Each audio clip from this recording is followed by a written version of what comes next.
Chapter 995. Lin Feng was thinking about how to win. Yes, from the start, the naive Lin Feng had been thinking about how to win. The first time someone said that about him, he would explain himself, explain the game, explain that he wouldn't be a burden to Jianghu in the future. But for the 100th time, he looked at the private messages and told himself that he couldn't let that person lose again. Or perhaps, you people are nothing, knowing that I'm the most upset if I lose. I'm a straight man, why would I form a CP? He would suspect if he was really a burden to that person. For the 1000th time, he sat in front of the computer, practicing his hand speed for 8 hours. He practiced when his skills couldn't keep up. He wasn't that smart. Since young, he had to spend 3 hours or even half a day to memorize the key points that Jianghu could remember in an hour. Sometimes, Lin Feng would think that if it wasn't for that person reminding him to work hard, he would never have become such an outstanding person. And now he just didn't want to lose. It wasn't just because of that person. It was because if he lost here, those days of training in front of the computer, Yao Yao's dream of becoming more dazzling, Uncle's return to his original self, Baby Feng's month of hard work and Little Spade's absence. For these people he couldn't be a burden to anyone. Lin Feng moved the mouse, the view on the screen switched to Jianghu's side. Because compared to Lin Feng, this battle seemed to be more interesting. Jianghu's positioning and speed were especially beautiful, so much so that people couldn't help but ask what exactly Lin Feng was doing. Why didn't he replace Jianghu? Didn't Lin Feng know that Almighty Yun was on the verge of death? Just as the fan said that, a line of words suddenly appeared on the big screen. The Tyrant King has been killed. Tyrant King? The two from Xiangnan paused, immediately switching to the small map. But they realized that Lin Feng hadn't just killed the Tyrant King, he had also wiped out the minions in the bottom lane and the beasts on their side. But that wasn't the end. Just as they were switching to the small map, a figure appeared behind them. It was the warrior controlled by Lin Feng. It was the warrior controlled by Lin Feng. He immediately marked the opponent's main damage dealer in the back row. He raised his ultimate and followed up with a second skill, followed up with a critical hit. As Lin Feng's speed was too fast, coupled with his current finances, he was the highest in the entire arena. Everyone knew that maneuvering was very important in Hero. However, there was another important factor in the game, and that was the economy of both players. Having more money meant that your equipment would be better than your opponent's. The better the equipment, the greater the damage. In other words, with the same operating methods and skills, whoever had a higher economy would basically decide who would live and who would die in this PK. It was too late for Xiangnan to activate the backline protection measures. In melee combat, ranged damage dealers were always vulnerable to attacks. Moreover, Lin Feng had jumped over directly, leaving no chance for Xiangnan to react. So it was too late. Not only that, but Lin Feng seemed to have seen that they had finished their big moves before he stabbed his spear in. Chapter 996. The First Drop of Blood. First Kill. Just thinking about these words would make one's blood boil. Not to mention when they saw the word KO appear on the screen, they instantly stood up with explosive force. The screams almost tore the roof off. Everyone's gaze fell on Lin Feng. His eyes shone with a bright light. The fan who had been saying that Lin Feng was a burden to Jianghu felt his mind go blank for a moment, his expression turning ugly. However, no one was paying attention to these messages. Even the commentator was stunned for a second before he hurriedly said, "Beautiful. This move is really beautiful. Let's see the replay." Basically, no one watched the replay. This was because Lin Feng didn't return to the tower after killing the main damage dealer. Instead, he took a step back and stood in front of the Xiangnan warrior. Half health versus full health. There was no big move yet. What was Lin Feng trying to do? The shoutcaster was confused. But soon he understood. Jianghu, who had been standing at the bottom of the tower, had moved. After eating the HP pack, he sprinted and pierced through. The two of them trapped the warrior from Xiangnan in the middle. Jianghu's big move took away half of the opponent's HP. Lin Feng dodged to the side and followed up with his second skill. With a beautiful set of footwork, he closed in to block his opponent. It had to be said that the Xiangnan warrior's positioning was beautiful. Even at this moment, his maneuvers weren't messed up. With a dodge, he managed to shake off Lin Feng. But it was only temporary. Every time Jianghu's attack landed on him, his HP would drop rapidly. Lin Feng didn't even give him a chance to breathe. One of the twins waved the mouse and saw that they had escaped back to the tower. They should be safe now. With less than half of his HP remaining, he used a high-level skill. Tower Assault. 2 more words appeared on the screen, accompanied by an exciting sound effect. Double kill. All of a sudden, The arena was in an uproar. The shoutcaster maintained his rationality. Lin Feng's HP is severely low. If he crosses the tower like this, wouldn't he be trading a life for a life? Looking at the screen again, it was indeed very thrilling. However, the young man smiled with the lollipop in his mouth and only said 2 words, "No." Bo Jiu replied because she could tell from Lin Feng's attack just now. She wondered where he had learned the Almighty's calculation methods. He was actually able to use it. Even though Lin Feng was still being attacked by the defense tower and his HP was getting lower and lower, he still managed to escape from the tower and hide in the bushes. He was about to return to the city with only a sliver of HP left. It would be belittling Xiangnan if it ended just like that. At this moment, Xiangnan's main long-range attacker stood in the middle of the city.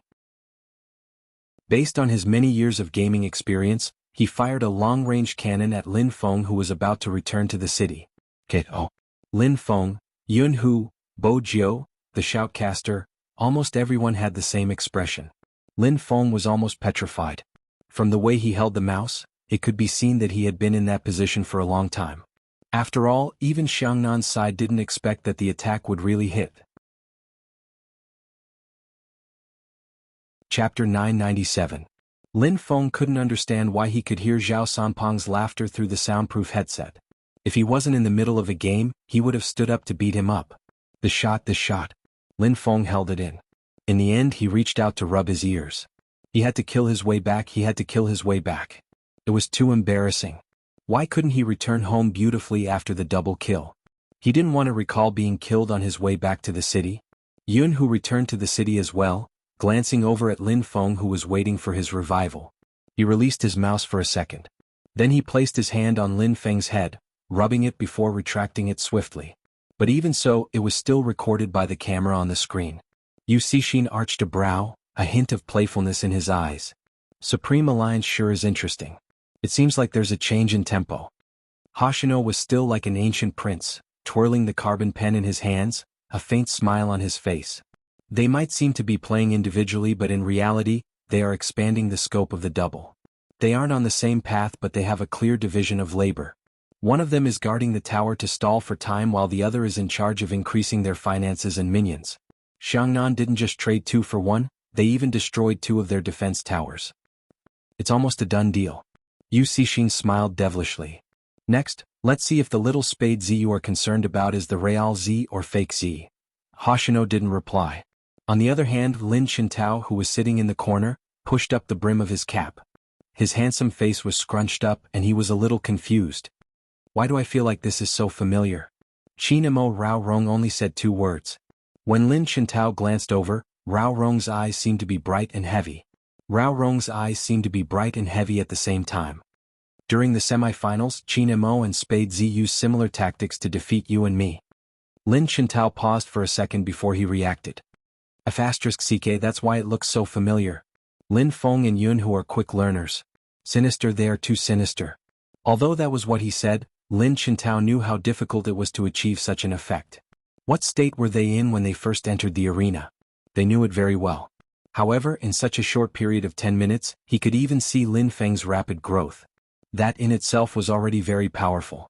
Under such great pressure, he was still able to think of such a move and calculate the time it took for the big move to be released. Lin Qintao didn't think he could do it. Perhaps he would understand after the competition, but to grow during the competition. Supreme Alliance might really be able to defeat Xiangnan. Rao Rong watched a certain someone who was in a daze, his voice rising again. Do you know what the most challenging part of a 2v2 is? Tacit understanding. Lin Qintao thought to himself. Rao Rong shook his head.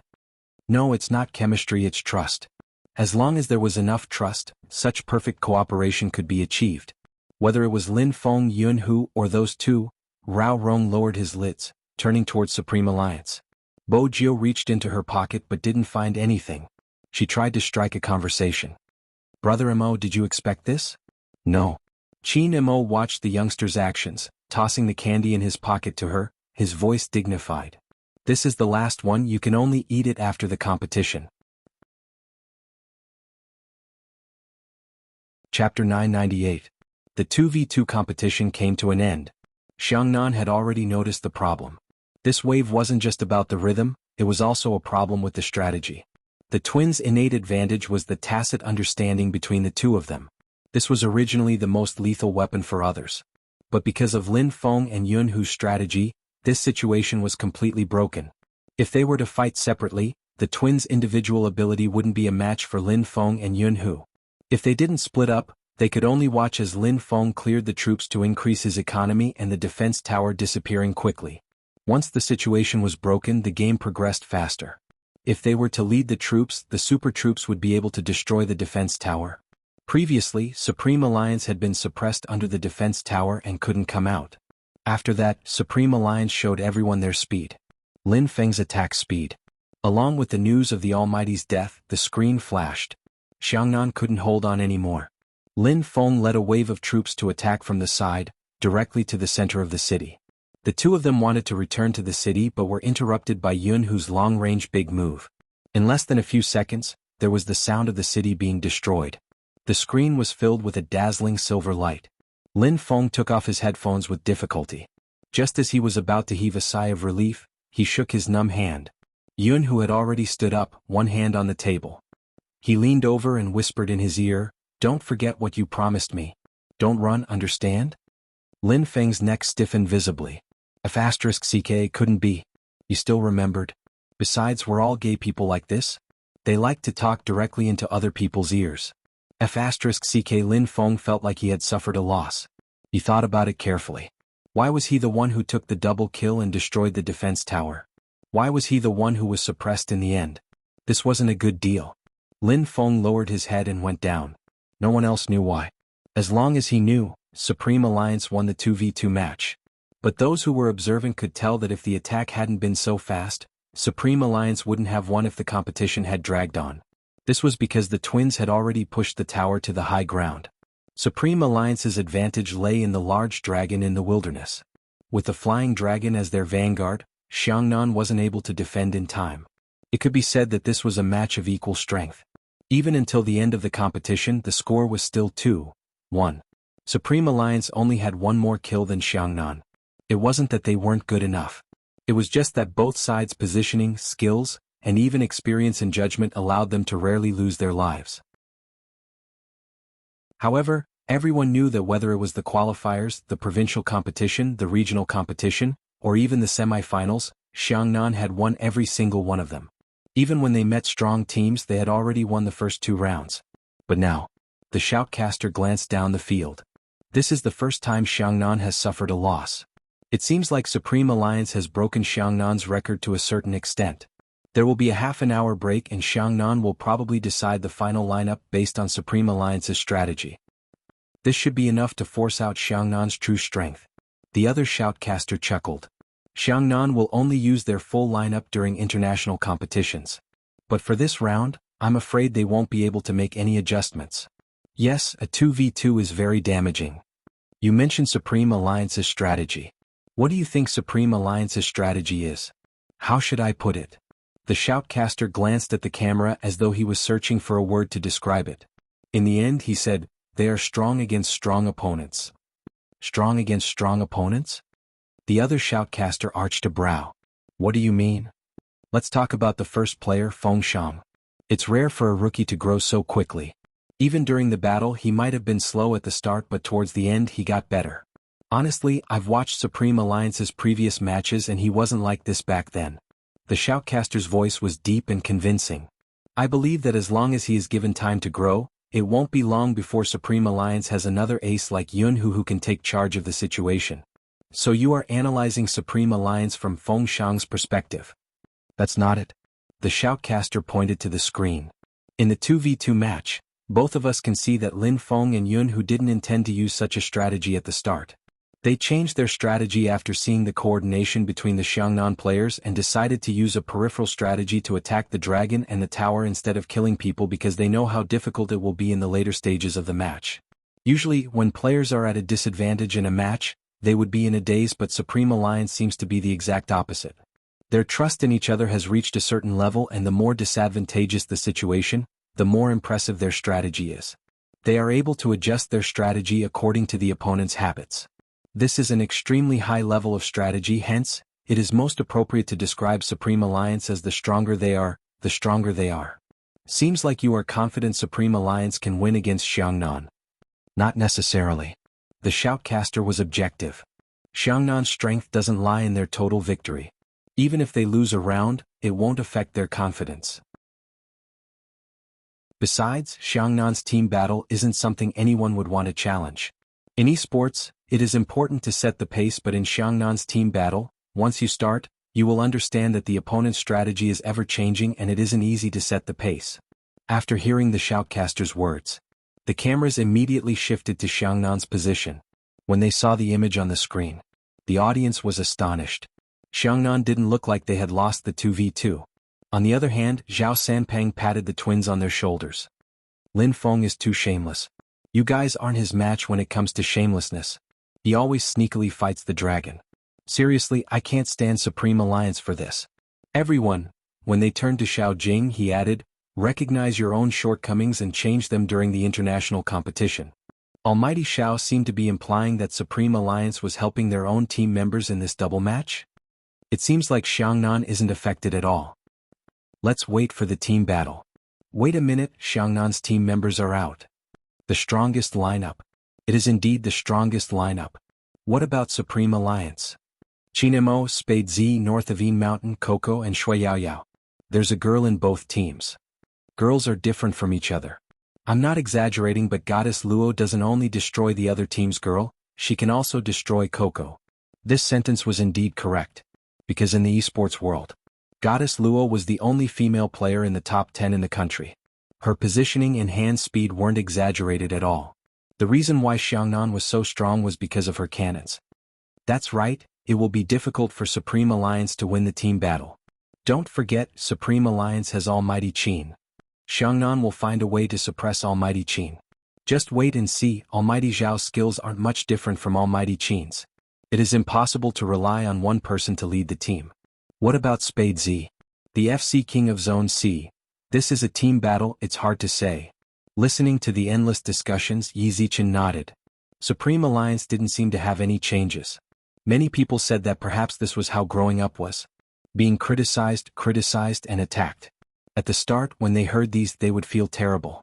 Because the negative impact would always be stronger than the positive. But when you have teammates, when you have that youngster sitting beside you, you will understand. You will understand that I am standing here, pure and innocent. I will only speak with my strength. Even if I lose in the end, I will have a clear conscience. This was Shui Yaoyao's thoughts. She had always liked Goddess Luo and was aware of the difference between the two of them. She would give it her all in this match. Bo Jiu glanced over at the girl beside her whose eyes were shining brightly. He retracted his outstretched hand. Because she knew that Yao Yao didn't need any more advice. Supreme Alliance was in the best state to fight. Half an hour of rest time had entered the last minute of the countdown. Are you ready? Chinemo stood up and stuffed one hand into his pocket.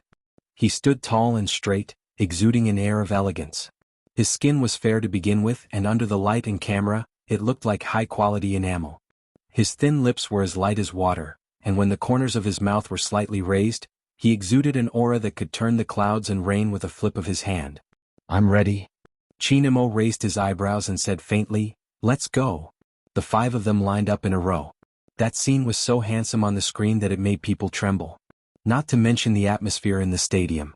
The youngster's silver hair was the most eye-catching. She had long legs and a slim waist.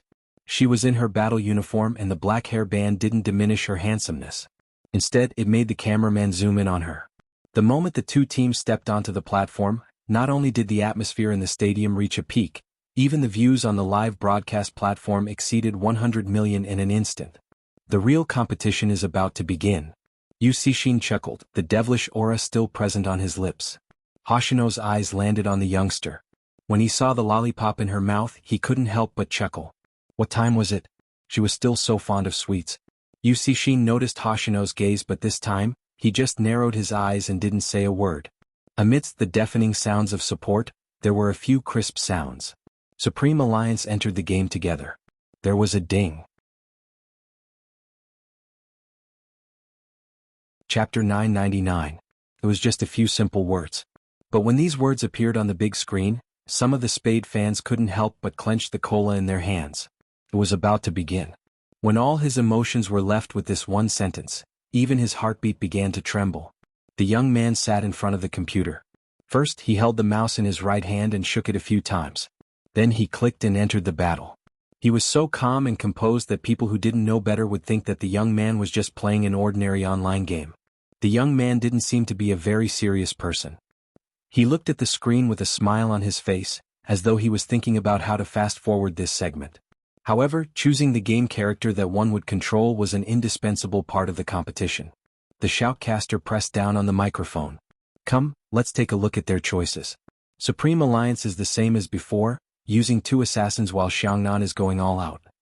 Another shoutcaster chimed in. For the past 2 years, Xiangnan has rarely sent out a full lineup, right? Indeed, that's why it won't be an easy match for Supreme Alliance. From the screen, we can see that Xiangnan's characters are the bane of Supreme Alliance's characters. It won't be easy for Supreme Alliance to use the double assassin route. Following the commentator's explanation, the game page opened. Everyone entered the map and split into red and blue teams. Supreme Alliance was the red team while Xiangnan was the blue team. The team battle had officially begun. Everyone's eyes were filled with unprecedented attention. Regardless of whether it was the spectators in the arena or the esports fans in the internet cafes, they were all very quiet at this moment. Thinking back to that scene, even the internet cafe that was usually noisy became a low-decibel place. Other than the sound of the game's special effects, no one spoke. The camera first followed Qin Mo, then switched to Xiao Jing's side and finally to Qin Mo's side. It locked onto him. Almighty Qin's strategy is the same as before. Start from the jungle on the blue monster's side. Assassins who use up skills quickly can only fly if they have mana. Otherwise, they won't be able to fight. Wait, is there someone in the bushes? It's true. Almighty Qin found it. That was why he took a step back. This was the most effective way to deal with the opponent stealing his mana. However, as soon as he took a step back, Zhao Sanpeng rode his horse and charged over. Qin Mo's mouse moved, his left hand moving quickly on the keyboard. He successfully dodged the fatal attack from the left. What no one expected was that other than Zhao Sanpeng, there were 2 more people behind him. Beauty Luo and Xiangnan's support. A ranged attack, a stun mark, a pincer attack. Qin Mo avoided one of them, but he didn't manage to avoid the stun circle. He was rooted to the spot. Beauty Luo carried the sniper cannon on her shoulder and rolled to fire. Qin Mo was left with a quarter of his HP. At this moment, the sound of horse hooves could be heard again. It was Zhao Sanpeng from before. He raised his knife and charged straight at Qin Mo. That kind of lethality was accompanied by a strong airflow. No matter how fast an assassin was, if they encountered this move they would die. Chapter 1000. *CK. No one had expected the 3 of them to steal the blue. Luo hadn't appeared at the start, hiding in the bushes. They had planned to capture Almighty Qin in the jungle. Anyone who played games would know that no matter how good an assassin was, he wouldn't be able to fight against 3 people at the start, much less in such a situation. If the sorcerer in the middle lane could provide support in time, it might be possible, but Yao Yao was inexperienced. She hadn't switched to the small map, and when the other party arrived, they had already missed the best time to provide support. A coordinated attack in the middle and jungle. Yuxi's lazy voice was sharp. This is Supreme Alliance's weakness. Xiangnan took advantage of this. If Qin Mo hadn't retreated quickly, he would have been surrounded. But even if he had dodged the attack, he wouldn't have been able to escape. There was a loud smack. Zhao Sanpeng hadn't expected Qin Mo to be able to dodge such a heavy blow. He was starting to doubt his captain's guess. Qin Mo's hand hadn't recovered? It couldn't be a lie, right? Fortunately, he saw his teammate behind him. It was Goddess Luo, aiming her cannon at Qin Mo. This time it was impossible to dodge. Both the shoutcasters and the audience couldn't help but close their eyes. No one could bear to see Xiangnan take the first kill from Qin Mo. Everyone was certain that there was no way to stop the attack. Goddess Luo's maneuvering was too awesome. Her positioning showed that she had predicted Zhao Sanpeng's attack wouldn't be able to kill Qin Mo. It was a lethal shot. Even if Qin Mo was fast, he wouldn't be able to dodge. Right at this moment, a white figure flashed past. She didn't go for the target, instead she charged forward, leaping over the tower and blocking Qin Mo, taking the shot. *Seek a little spade. Zhao Sanpeng was the first to shout. After all, they were so close to taking the first kill and it would be Qin Mo.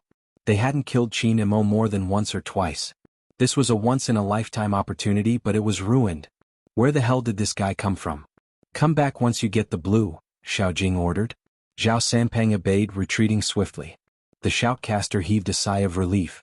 Fortunately, Spade Z's support came in time.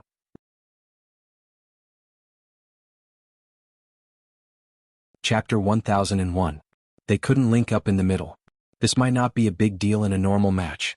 But this was the National League, the highest level match. All the battles in the high-level matches were in the jungle. There was no meaning in defending the tower. It wasn't just a test of the players' hand speed, it was also a test of their awareness. The constant switching of the map wasn't just to know where the enemy was, but also the situation of their teammates. When many people played hero, they thought sorcerer was just a control in the middle lane. In reality, that wasn't the case. A good sorcerer would always pay attention to the situation in their jungle so that they could provide support in time.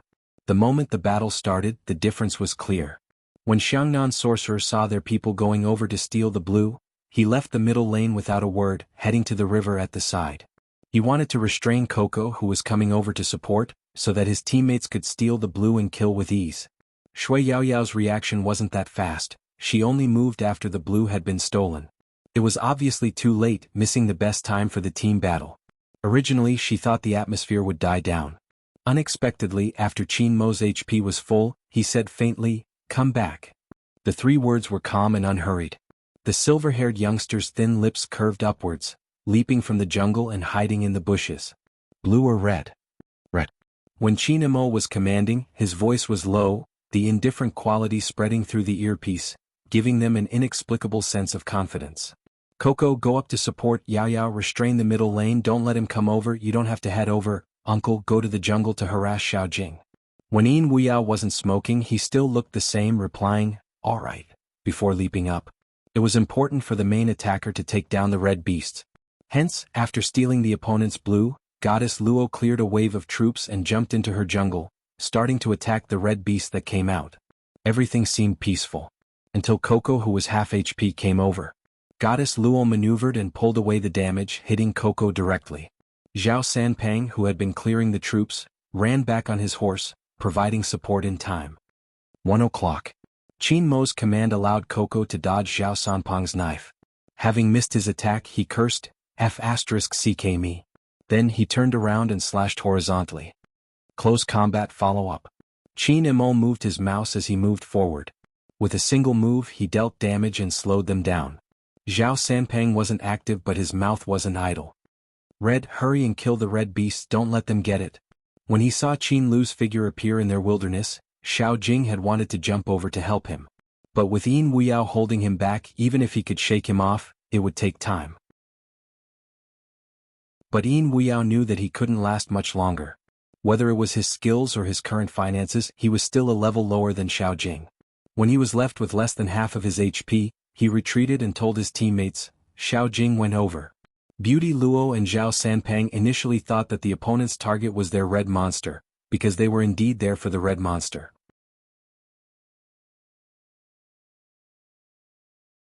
Chapter 1002. F***ck. That was Zhao Sanpeng's first reaction. He couldn't use any of his skills. Little Spade, do you have to be so despicable, hiding in the bushes for 5 whole seconds? You sure are patient. He thought that was the end, but he didn't expect his opponent to stab him with his long spear. Moreover, there were 3 of them and Coco was attacking from a distance. Zhao Sanpeng's HP wasn't full to begin with, and now it was down to a third. Originally, he thought that he had finally gotten rid of the control and could run away. But at this moment, Qin Mo closed in again. With a wave of his long sword, he slowed him down again. But Zhao Sanpeng wasn't afraid, he was riding a horse, so he had the advantage of 4 legs. But the moment he escaped from the electric formation, a figure dashed through the bushes, leaping over the wall. With a flick, he was sent flying into the air once again. Beauty Luo's support wasn't effective. It wasn't just because of Qin Mo's interference, but also because the figure had dodged the attack when he ran. Kata kata. It was the silver-haired youngster with the lollipop in her mouth. Her fingers were nimble on the keyboard, and even her right hand was moving the mouse, drawing lines on the keyboard. The long spear moved horizontally, and silver light streaked across the screen. The sound effects were so crisp. Oh, the first kill. It was definitely the first kill. The screams from the audience were earth-shattering. In that instant, Zhao Sanpeng's expression was blank. The shoutcaster couldn't believe it. In such a situation, Spade Z was still able to get the first kill, which was amazing. The young man, on the other hand, was retreating to farm as he pressed down on the public speaker. He smirked, "This is payback for your attack just now. Compared to stealing red, I prefer the blue you stole from us." After a second, Zhao Sanpeng spat out, "What the F***CK?" The youngster was calm. "Who asked you to encircle my brother Imo?" Zhao Sanpeng was speechless. Why did it feel like he had bullied the other party's little sweetheart, which was why the other party was targeting him? He felt so wrong for giving away this kill. "I say, you guys are a couple. Can you not bring your personal feelings into the game?" The young man's voice was even lazier now. "Don't talk trash. It's useless. You're dead anyway." Zhao Sanpeng wanted to jump up. Xiao Jing's finger moved. "Qing troops, don't let others take away your emotions." Only then did Zhao Sanpeng realize that he was losing his cool. Who would have thought that little Spade would go after him instead of hitting the red? This was a personal grudge. Just as the commentator was about to play the replay, the director suddenly switched the camera angle. In the middle lane, Shui Yaoyao was pierced by Xiao Jing with an invisible pierce. He grabbed her and moved closer to attack her. Shui Yaoyao's control was very good, but she couldn't freeze her opponent at all, because it was Xiao Jing. How could Shui Yaoyao defeat Xiao Jing in a 1v1? Soon the game's music started playing again. Shui Yaoyao's corpse lay directly under the tower. It had only been 3 seconds since Spade Z took the first blood. The score was once again tied. Once again, Xiao Jing's finances became the highest among all the contestants. Supreme Alliance's first blood advantage was gone. The middle lane also lost a large wave of minions.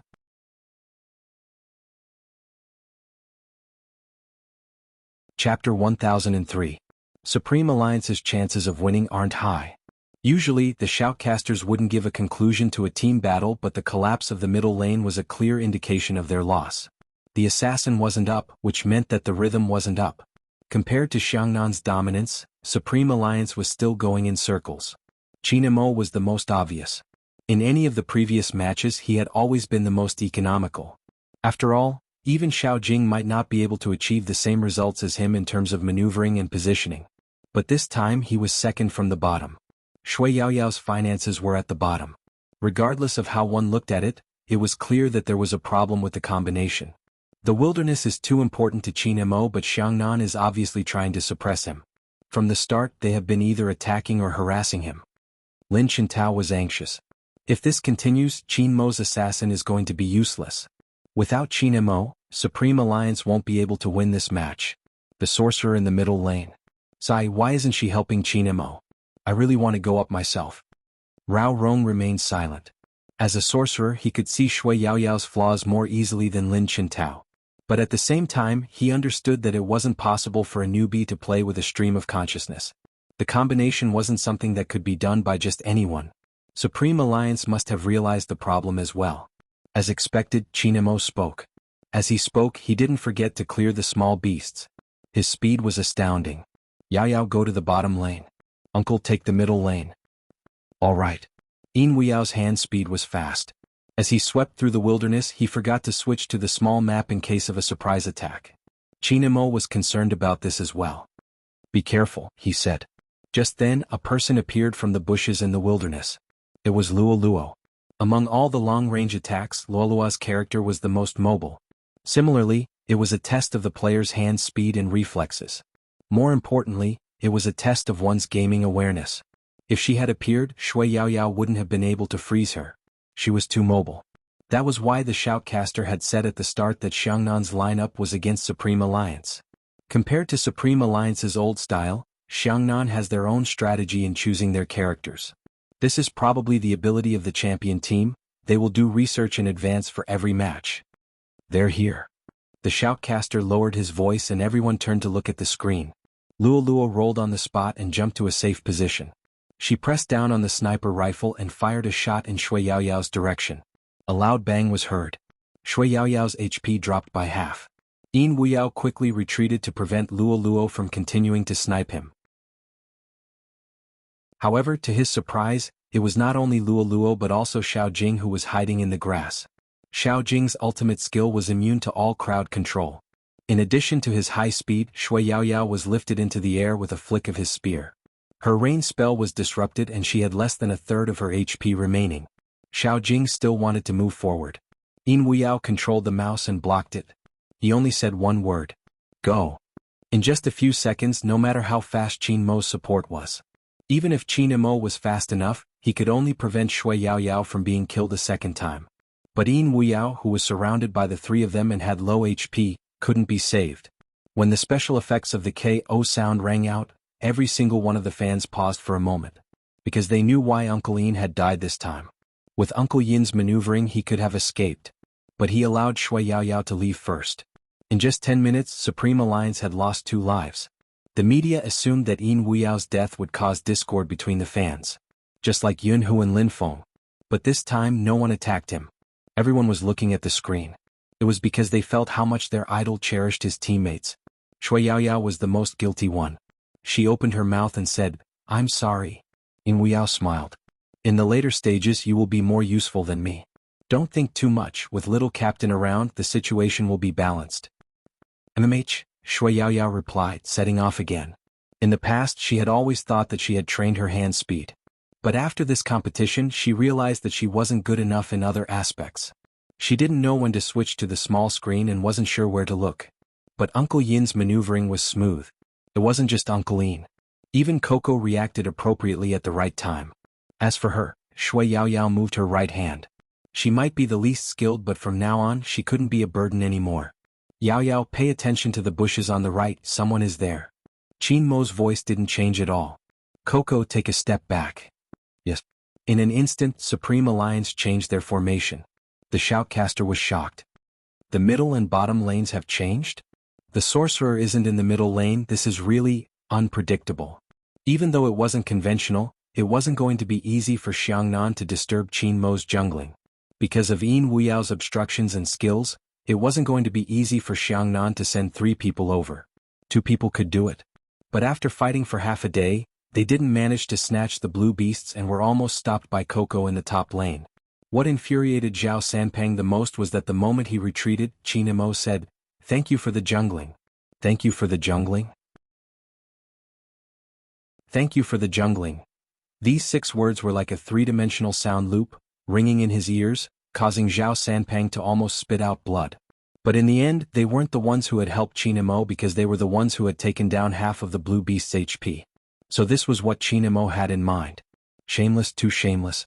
How could he use someone else's strategy to trick them? Qin Mo was indeed the ancestor of shamelessness. Attack the tower. Xiao Jing quickly adjusted his strategy. He also found that if they continued to fight like this, it wouldn't be the opponent's rhythm that would be slowed down, but theirs. Qin Mo was really something. Even if his hand was injured, he could still use such a strategy to deal with them. That was interesting. Xiao Jing gave a rare smile.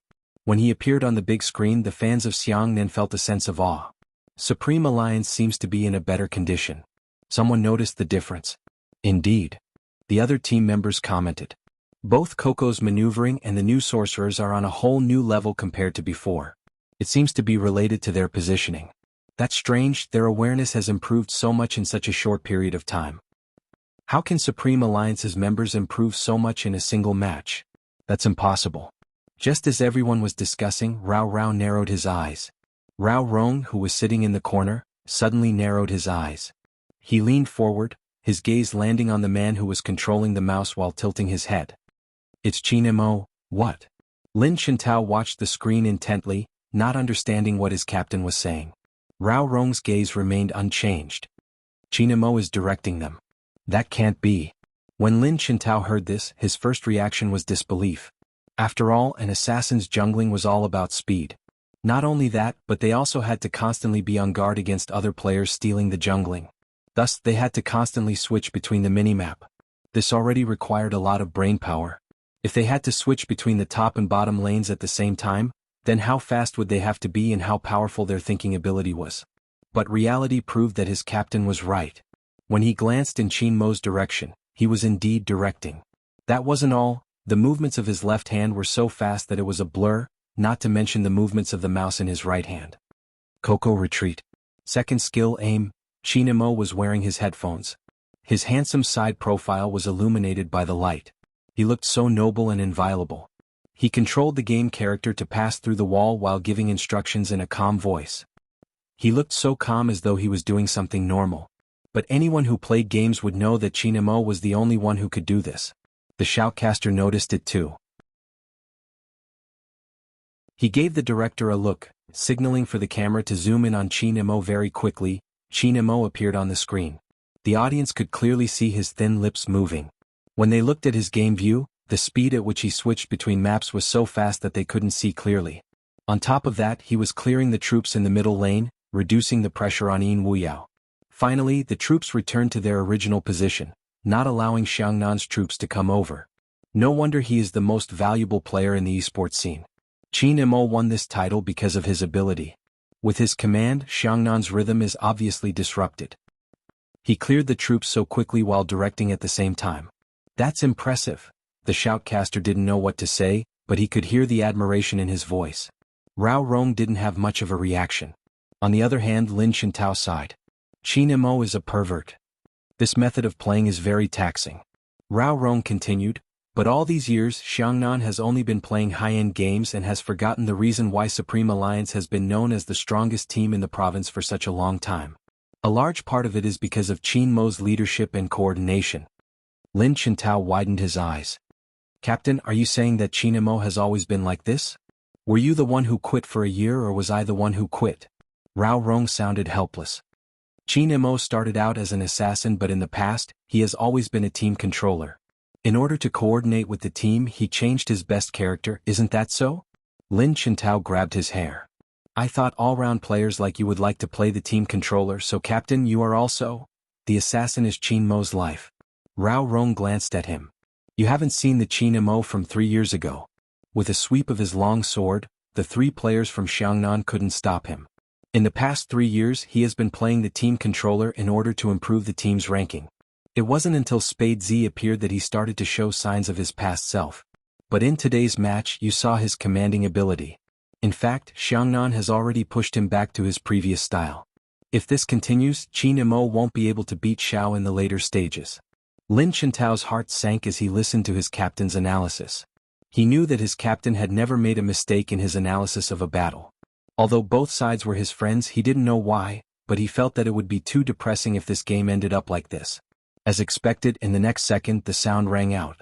Once again the music played. The tyrant of the jungle was killed by Xiao Jing. Before the Xiangnan fans could cheer, Lin Shintao stood up straight. Lin Shintao bolted upright, his hair standing on end as he hollered at the silver-haired youngster. Little Spade, what exactly are you doing? Where are your jungling skills? Where is the strength you used to shoot our tyrant? Are you still asleep? Lin Shintao's shout was too eye-catching. In that instant it wasn't just the audience but also the cameras and the team members turned over. Lin Shintao. The resentment in his words is too obvious. After all, the last time Supreme Alliance had fought against them, Spade Z had snatched the kill gun too quickly. Speaking of which, he is encouraging Spade Z. A good friend's way of encouraging is indeed different from others. Why did I see my Big Spade's back tremble just now? With Lin Shintao's volume, Big Spade probably heard it. With so many eyes on him, Lin Shintao regained his rationality. He sat down with a burning face and tilted his head. Captain, don't blame me for embarrassing myself. Rao Rong didn't reply. What else could he say at this moment? Fortunately he was wearing a mask. The shoutcaster hadn't expected such a situation and tried his best to lead the crowd on the right path. With the tyrant's death, the economic disparity between the two teams widened. It seems like no one can stop Xiao Jing's momentum. It seems like Chinemo alone can't stop Xiangnan's momentum. This will make it harder for Supreme Alliance to make a comeback. I have to say, the tyrant's kill was beautiful. Supreme Alliance's jungling skills are too far from Xiangnan's. The other teams hadn't said the word yet. Just then the music broke the silence on the big screen. Only one line of words appeared on it. The Dark Dominator has been killed by Red Spade Z.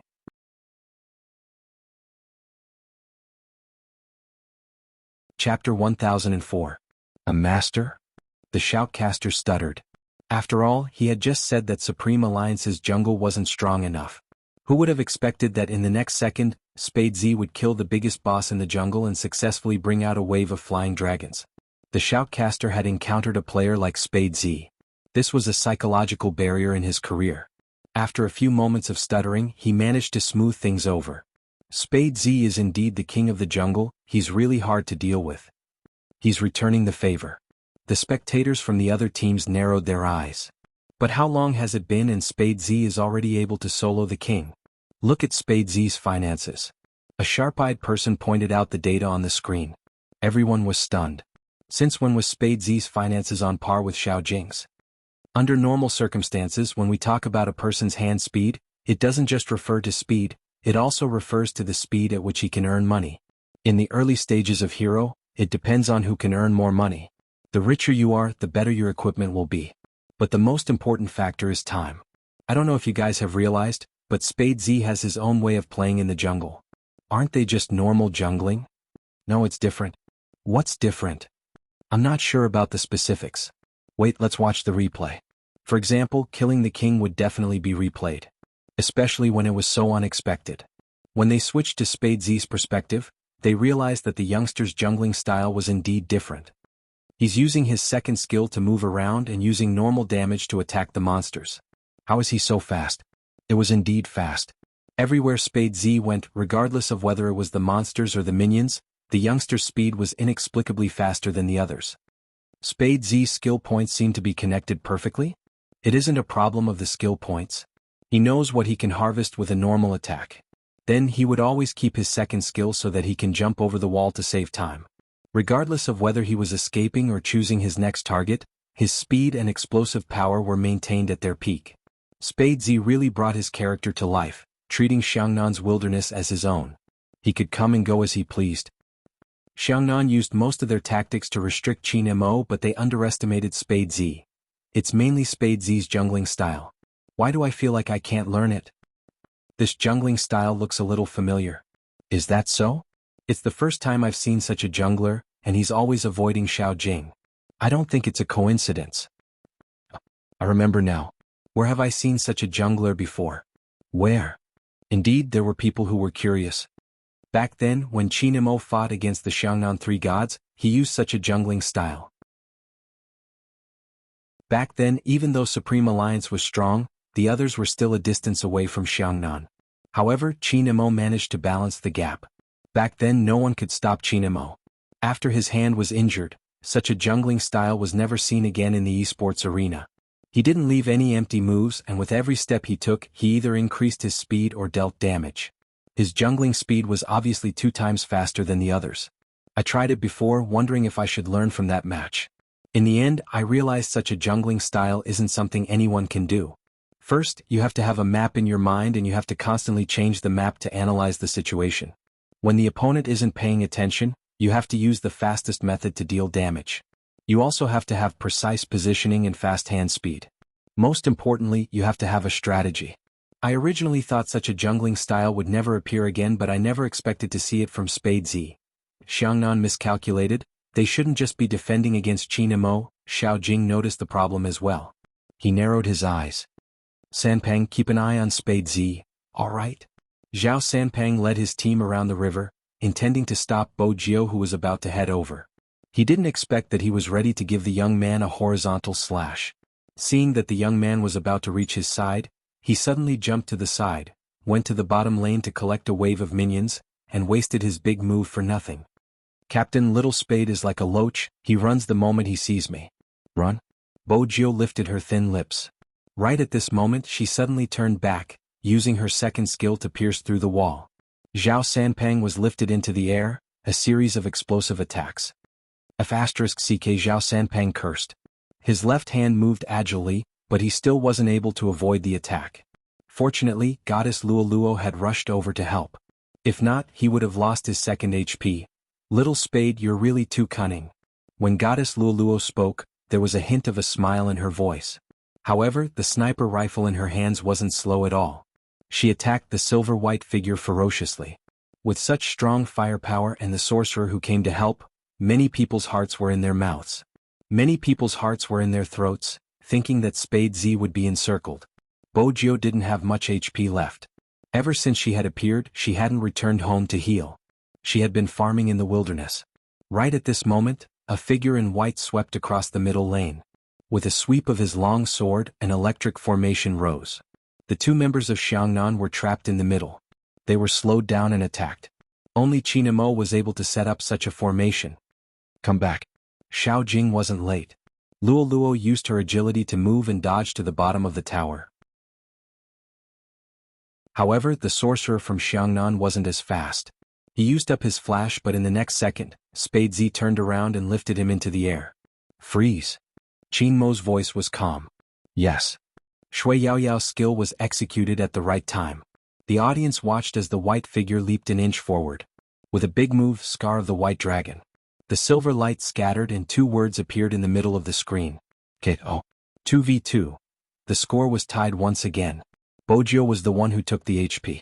However, Qin Mo's interference and Shui Yaoyao's freeze were crucial in this ambush. Xiangnan was fast. Especially Xiao Jing, who had come through the wall in order to finish off the low HP Spade Z. But it was obvious that Bojio's alertness towards danger was extremely high. Hence, after the kill, she used her second skill to lift up and walk back, using the beast to replenish her HP. Even Xiao Jing wouldn't head towards the wilderness where the three of them were gathered. Supreme Alliance fought beautifully this round. With the Flying Dragon as the trigger, it won't be easy for Xiangnan to start a battle in the wilderness. If they only look at the wilderness, they will definitely lose the defense tower. It won't be worth it. Spade Z's Beast King played at the right time, bringing up the tempo. That's right. Just as they were discussing this, another sound was heard. The top player, Coco, was dead and Supreme Alliance had lost a defense tower. The score was pulled apart by another point. Supreme Alliance's fans widened their eyes, unable to understand why Coco had died when they had the upper hand. When they watched the replay, they realized a crucial point. Big Spade's finances were indeed comparable to Xiao Jing's, but the other Supreme Alliance members' finances were far behind Xiangnan's. Even Qin Mo was the same. This meant that Supreme Alliance hadn't shaken off their slow pace. The situation hadn't changed. Even if they had a similar number of players, it wouldn't change anything. Supreme Alliance's top lane is about to collapse, Rao Rong said. The moment Rao Rong finished, Xiangnan's players reached the second defense tower. Everyone knew that in most professional leagues, the collapse of the top lane meant the collapse of the entire team. The people who had been saying that Xiangnan didn't care about Spade Z were now silent. Because they quickly understood one thing. Xiangnan's goal had been clear from the start. They wanted to suppress Qin Mo. After the joint attack in the middle and jungle, they wanted to destroy the top lane. From the start of the competition until now, Qin Mo had only fought one blue beast. Now that the top lane had collapsed, it was going to be harder to farm for blue beasts. An assassin without blue beasts was basically useless. It seems like the National League is about to end. Yu Cixin tapped the side of his face with his fingers and turned to smile at the person beside him. Hoshino, the person you like isn't bad, but Spade Z doesn't seem to understand something. When a teammate can't keep up with his pace, he has to wait. Otherwise he will still end up in failure. Hoshino frowned, glancing at the youngster who was moving the mouse. His fingers tightened. And Yu Cixin pointed at the screen. Qin Mo's speed is much slower than before. If I'm not wrong, there's something wrong with his hands. It was probably because of Yu Cixin's action. As a special guest and one of the top experts in Asia, the moment he opened his mouth, the cameras had already turned towards him. Even his words were transmitted to the audience through the equipment. There's something wrong with your hand? What does that mean? God blesses judgment is usually accurate, but this sentence. Does it mean that Almighty Qin's hand injury hasn't healed? Still not recovered? It can't be. Everyone saw Almighty Qin's moves just now. How could his hand not have recovered from that kind of speed? Lin Feng didn't believe it either, but when he turned over and saw Yunhu's side profile, his fingers tightened. Captain's hand injury really hasn't recovered? I'm not sure. Yunhu's voice was a little low. But this is the first time I've seen someone snatch the beast from Captain. Captain's speed is indeed slow. Perhaps only Boss Feng knows what the problem is. Yunhu's words caused Baby Feng to turn towards Feng Yi. Bro, Captain, didn't he go to America to be healed? Feng Yi didn't speak, but that was precisely because he didn't speak. In an instant, Baby Feng understood what Feng Yi meant. Captain's hand indeed hadn't recovered. Bro, what exactly is going on? Feng Yi glanced at the elegant and aloof figure in front of the computer. His sitting posture was as reassuring as ever, as though as long as he sat there, he would be able to see hope. This had never changed ever since he joined the Supreme Alliance. At the start he killed every god he met. No matter how low the situation was, he could turn defeat into victory. When he walked out from the thousands of silver lights, even his cloak would be swept up. With a loud bang, no one could stop him. After his hand injury, he was willing to give up his assassin character to cooperate with the rest of the team. If it wasn't for Qin Mo, would Supreme Alliance still be a strong team in the province? This was a question without an answer. At that time, after the Supreme Alliance lost, many players changed teams. Only Yunhu was left who could barely keep up with Qin Mo's speed. At that time, Yunhu and Lin Feng weren't as independent as they were now. Especially Lin Feng, who was still a newbie. But because of that man, Supreme Alliance had never been able to come down from the clouds. Just how many things were on his body? Feng Yi couldn't finish his sentence, but there was one thing he had to say. In the previous finals, after Supreme Alliance lost, he was worried, especially when Supreme Alliance was caught in the internet storm. With the subsequent opponents, Supreme Alliance wouldn't have been able to reach the finals with just their lineup. Hence, he gave up on the last part of the treatment and chose to return to China. Before he came, the doctor had also told him to relax his wrist and not to use it as frequently as before. Especially the 3000 knife cutting, which tested the strength of his wrist, it was best not to use it again. Otherwise his hand might be crippled. But in order for Supreme Alliance to win, he never thought about not being able to play games in the future. When Baby Feng heard the last sentence, his expression changed, his eyes turning red. Lin Feng stood up, grabbing a handful of hair. What do you mean by not being able to play games? On the surface, Feng Yi looked into his teammate's eyes. His hand has never recovered. At this moment there was a commotion from the audience. There was a hint of confusion in the voice. Look what's going on. When they heard the commotion, Lin Feng and the others looked over. When their eyes met the youngster, they were shocked. Someone asked in confusion, why did Spade Z stop?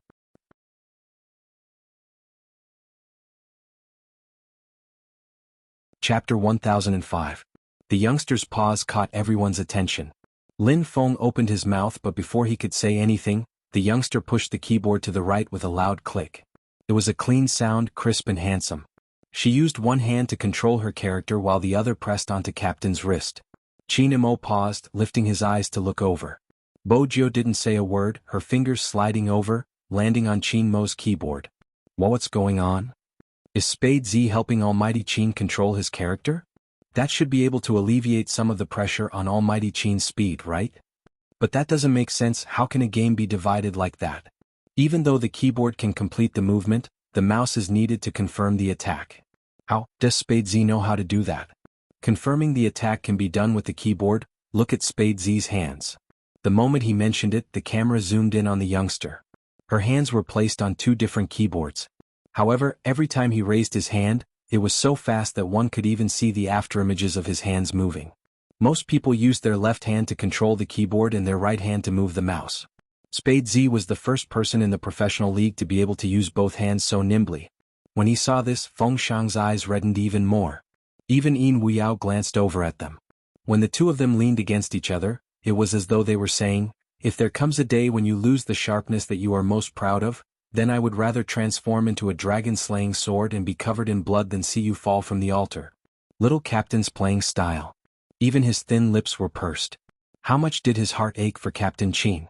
Yin Wuxiao chuckled, his voice entering Coco and Shui Yaoyao's ears through the earpiece. We should work hard too.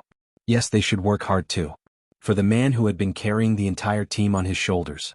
Even if they couldn't win this match, they had to give it their all. When Zhao Sanpang from Xiangnan saw this, his mouth was agape.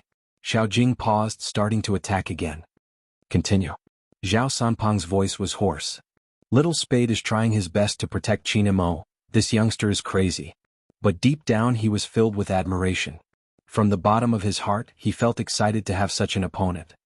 Little Spade, even if you put on a pitiful act, we won't sympathize with you, Zhao Sanpang shouted, slashing again. Compared to before, his eyes were shining brightly. The youngster's finger landed and with a click, he turned left into the wilderness. His voice rang lazily. Who's suffering? Don't you understand? Brother Mo, don't be affected by this Zhao Sanpang. Do you want this blue dog? I'll help you. Zhao Sanpang. If *CK, why was he so touched just now? This guy was asking for a beating. At this moment, someone suddenly raised a question. Even though Spade Z is handsome, he can't compete like this. Indeed, it was impossible. The moment the youngster moved, the shoutcasters exchanged glances with each other before shifting their attention to the committee. Under such special circumstances, the committee would, of course, have a discussion. However, the discussion was extremely short. It didn't even take half a minute before they shook their heads at the commentator. The next second a voice rang out. Warning to the Supreme Alliance members, please follow the standard procedure, this is an esports arena.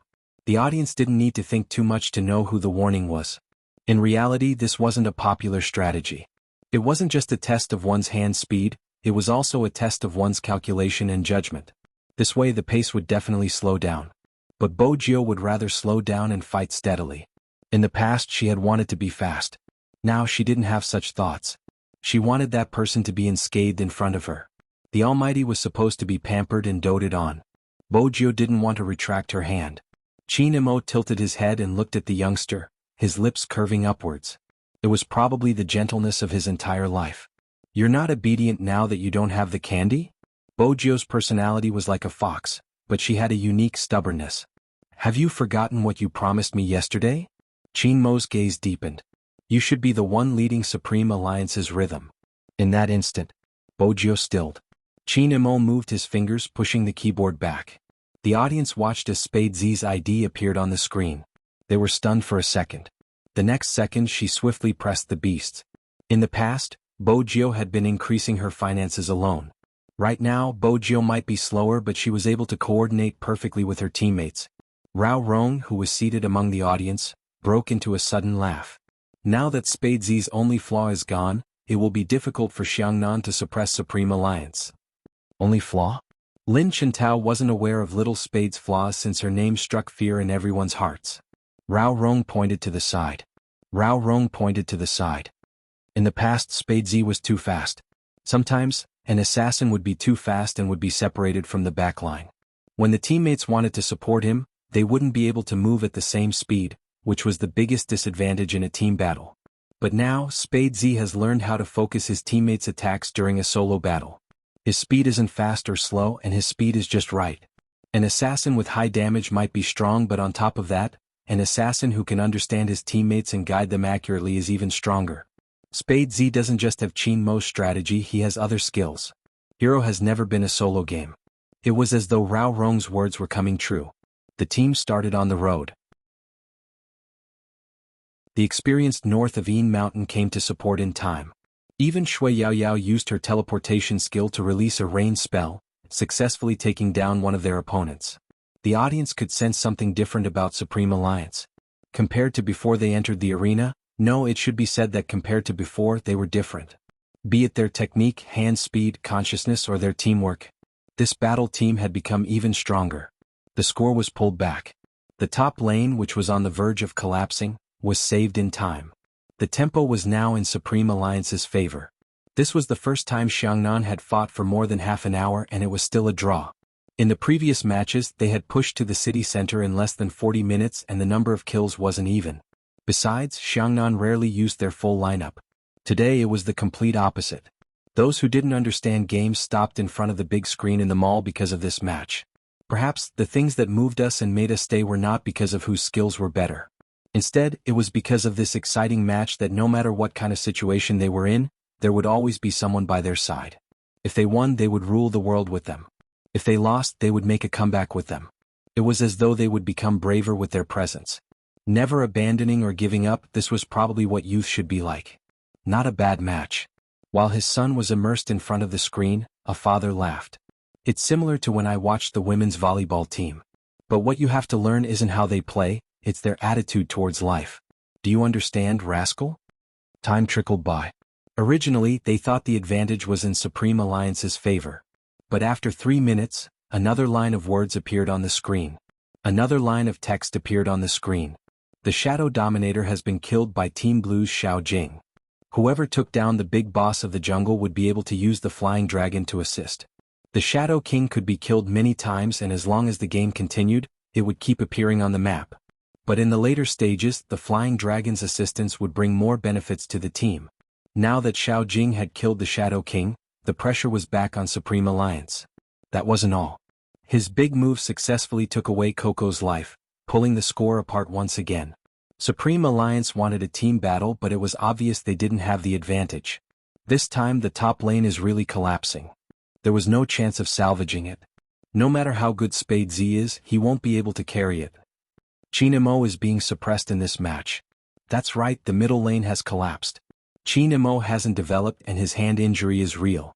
The score has been pulled back again and again. On the surface, there doesn't seem to be a winner, but in the end, Supreme Alliance will definitely lose. After all, there is a difference in the team's finances. If Chinemo can't get up, everything will be in vain. If it had been any other team, Supreme Alliance might have had a chance of winning. But it wasn't any other team, it was Xiangnan, the defending king for 3 years. Beauty Luo's sniper cannon came up and showed off. When the team battle started again, even little Spade lost her life. But before she died, she managed to bring Xiaojing away.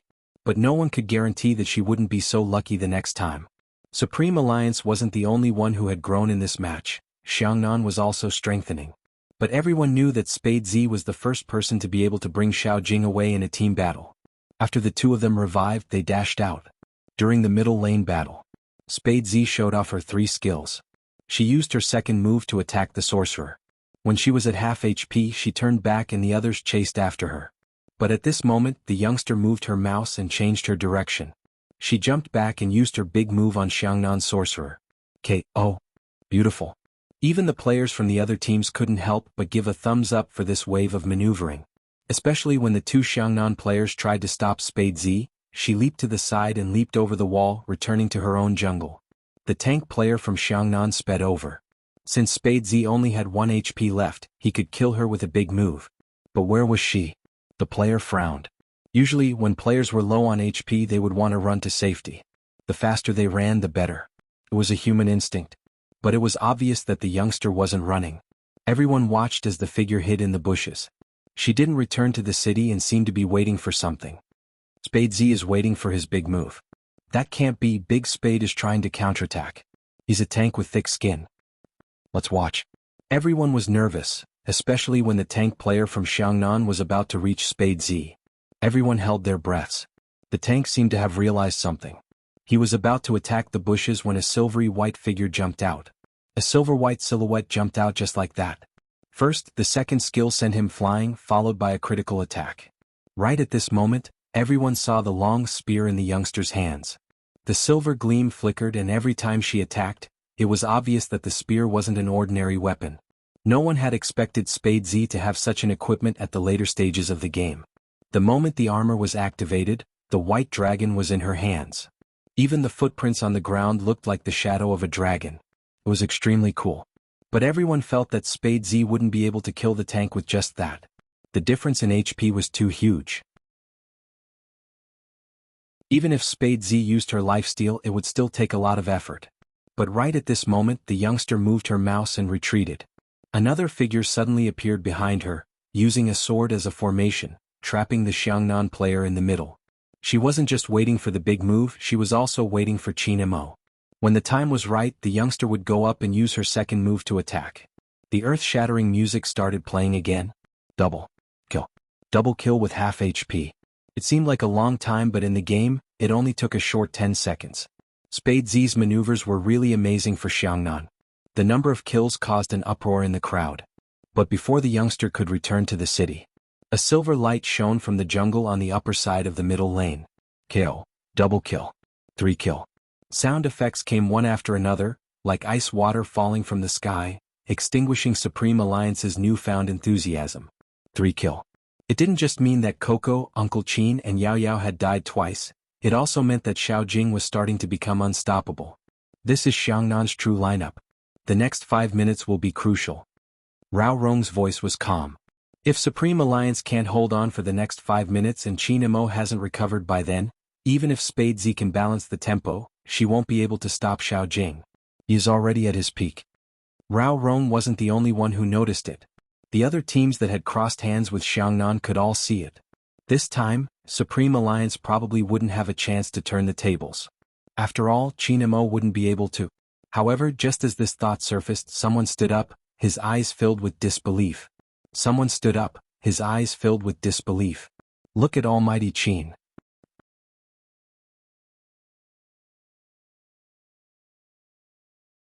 Chapter 1006. It was probably because that person's voice was too excited, and after hearing this sound he immediately turned around. Even the shoutcaster shifted his gaze towards Qin Mo's character, much less the people sitting beside him. The announcer reacted quickly, immediately switching to Qin Mo's perspective. The character on the big screen was enlarged along with the 3 wild bosses. Three monsters. Almighty Qin is fighting 3 monsters at once. F***ck, F***ck, F***ck, I can't take it anymore. That's so cool, how did he do it? Everyone who played the game knew that killing bosses in the Blue Baba Wilderness to gain experience was basically done solo. But now, Qin Mo was fighting 3 monsters at once. Other than the Blue Baba, there were 2 other small monsters. F***ck, how did he do it? That was what everyone wanted to know the most. They looked at the handsome sweep that was completed in a few seconds. It was a godly skill in positioning and damage output. Wherever the longsword passed by, a silver light would shine. Even the figure in the white robe was like a sharp sword that was unsheathed, the beautiful brilliance rising from the screen. The 3 wild monsters fell almost at the same time. The audience's expression seemed to be enchanted, they were all stunned. He can fight in the jungle like that? Someone couldn't help but ask. After all, everyone was a gamer, but it was rare to see 3 wild bosses fighting together. The shoutcaster knew that the most important thing now was to answer the audience's doubts. He reached out and pressed the microphone in front of him. It's not impossible to fight 3 wild bosses at the same time, but very few people can do it. Let me explain the theory here. Qin Mo should have attacked each of the wild bosses, then used the aggro value to make them run away from their original positions and gather in one direction. We can take a look at the position Qin Mo was standing at on the map. This position is very particular, it can't be any more or less. This isn't just a test of a person's positioning, but also his familiarity with the jungle map. Alright, there's also his hand speed. Other than these, he has to calculate his moves. Qin Mo's electric formation was placed directly in the middle of the 3 wild bosses. This created a chain of aggro control. When the 3 wild bosses are electrocuted, they won't return to their original positions. Then he followed up with a sword formation move, instantly killing the monsters. From what you've said, you can do it too. The other commentator couldn't help but laugh. The shoutcaster shook his head. He has practiced, but it's too difficult to do it. His maneuvers are unbelievable, he managed to deal such damage with a hand injury. Xiangnan should be thankful that he met Qin Mo after his injury. Listening to the shoutcaster's words, Qin Mo's fans who had liked Qin Mo for many years were the most moved. Because they knew very well how unstoppable the person sitting in front of the computer and moving the mouse was. Qin Mo is waking up. This was the first thing Rao Rong said when he saw the screen. When Lin Chintao turned to look at him, he realized that his captain was clearly different from before. His face and clenched fists were too similar to the person he had seen in the past. Back then he was just like this, his eyes gleaming. Just by standing there he could make people yearn for him. Sure enough, even if the captain didn't participate in this match, it was still very important to him. After all, it was a battle between Qin Mo and Xiao Jing. Interesting. Yu Cixin supported his chin with his fingers, a meaningful smile forming on his face. Farming 3 beasts at the same time? Hoshino tilted his head, his expression unchanged. You seem to have been practicing this recently. Yu Cixin met his gaze devilish. I already know how to do it. Qin Mo's hand is injured. Yu Cixin arched a brow at Hoshino's words. That's why I said it's interesting. Even with a hand injury he was still on par with him. Qin Mo was indeed a person that people wanted to challenge, but it was a pity. It was all temporary because he wasn't sure if his hand would be able to compete in the future. Supreme Alliance's situation is about to turn. Hoshino's eyes were filled with a smile, like a gentleman. If they use this method to farm the beasts, they will be able to overtake their opponent in terms of finances. As though to prove Hoshino's words, within a short minute, Qin Mo became the 3rd tallest person in the room. He was the highest after Xiao Jing and Bojio. The screen was still following Qin Mo. Everyone watched as he started farming beasts. It was the opponents. Right at this moment, Xiao Jing darted over. Everyone assumed that Qin Mo, who was at half HP, would be attacked. But in the next second, Qin Mo jumped back to the river, heading straight to the middle lane to help the team. F***ck, Almighty Qin's maneuvers are amazing. That was what the audience saw on the surface. But the professional players saw the essence. Qin Mo's focus wasn't on farming beasts, he was using his big move. As soon as he finished his sentence, on the screen, the white figure darted past the line of soldiers, his long sword sweeping across. The sky was filled with brilliance. 3 swoosh swoosh swoosh swoosh swoosh swoosh swoosh. First kill. Double kill. Triple kill. A total of 3 kills. He only had half a tank of HP, but he managed to take down 3 enemies. 3,000 knife cutting. These 4 words were like medicine that made their blood boil, appearing in everyone's heart at the same time. But the real 3,000 knife cutting wasn't over. The electric formation was set, the line of soldiers cleared, the long robe fluttering, leaving only a dragon and phoenix in the human world. But Qin Mo's situation was unavoidably dangerous since his HP was low after the fight. The sorcerer could take his head with one big move. But just as the formation was about to land, Qin Mo used his second skill and jumped back to the starting point. No one could even touch him. D***MN. Xiangnan's sorcerer didn't want to describe his feelings, he felt as though he had been showcased. They couldn't even catch him. The atmosphere was filled with deafening cheers because of Qin Mo's maneuvers. But right at this moment, someone jumped out from the bushes. It was Xiao Jing, his long spear stabbing forward. Bo Jiao was far away and couldn't come over to help. The others couldn't match Xiao Jing's speed. Moreover, after killing Qin Mo, he used his second skill and jumped back to the defense tower. A voice came over. "You won't die just like that, you won't bleed after your third kill. Plotting against me?" Qin Mo released his mouse, his lips lifting as he waited quietly for his revival. Zhao Sanpeng had revived earlier than him. He rode out on his horse and slashed down with his blade, not forgetting to quarrel. "Compared to you, our leader has fewer tricks. Let me ask you, do you have the ability to fight me one-on-one?"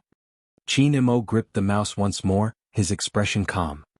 "After the competition, I'll fulfill your wish to be slaughtered. F***CK. Zhao Sanpeng felt that it was fine if he had a lot of tricks up his sleeves, but he was so difficult to deal with in a quarrel. Xiao Jing tilted his handsome face. "Watch the wilderness, he's about to rise." There was no need to think about who he was. Everyone knew. Everyone was speculating what would happen if Qin Mo's hand wasn't injured. Even Bo Jiao was thinking about it. But compared to the others, Bo Jiao knew that using the 3,000 knife cutting was a waste of his hand. Outside the arena, Feng Yi furrowed his brows, his eyes filled with worry. If young Master Qin did this, he might not be able to play in the future, but that wasn't the case. He wouldn't be able to defeat Xiangnan. That was why he was betting his entire esports career, for the glory his team had been striving for all these years. Lin Feng wasn't dumb, he could tell. His throat was dry. "Captain?" Feng Yi remained silent. Lin Feng stood up abruptly, clenching his fists tightly. "Brother Feng, I remember when I first joined the team that Supreme Alliance is different from the other teams. If you feel that this competition is driven by benefits, you can choose to forfeit. We're not going to continue this competition. Captain's hand will be crippled if we continue fighting." Feng Yi froze. He reached out and pinched his glabella. "Let me think about it. More than half of the team members have to agree to forfeit the competition. That's the authority. Count me in." Yun, who placed the mineral water bottle down, glancing up. "Me too." It was Feng Shang's voice, firm as a rock. It wasn't just the three of them, even the team members sitting in front of the computer felt the same way. Hence, at that moment, Coco, Shui Yao Yao and even Uncle Ian turned to glance over. Feng Yi watched the group of people in front of him. He knew better than anyone else how much effort they had put in for the National League. His younger brother, the one who didn't even dare to say a word in front of outsiders, went to the internet cafe every day to help out.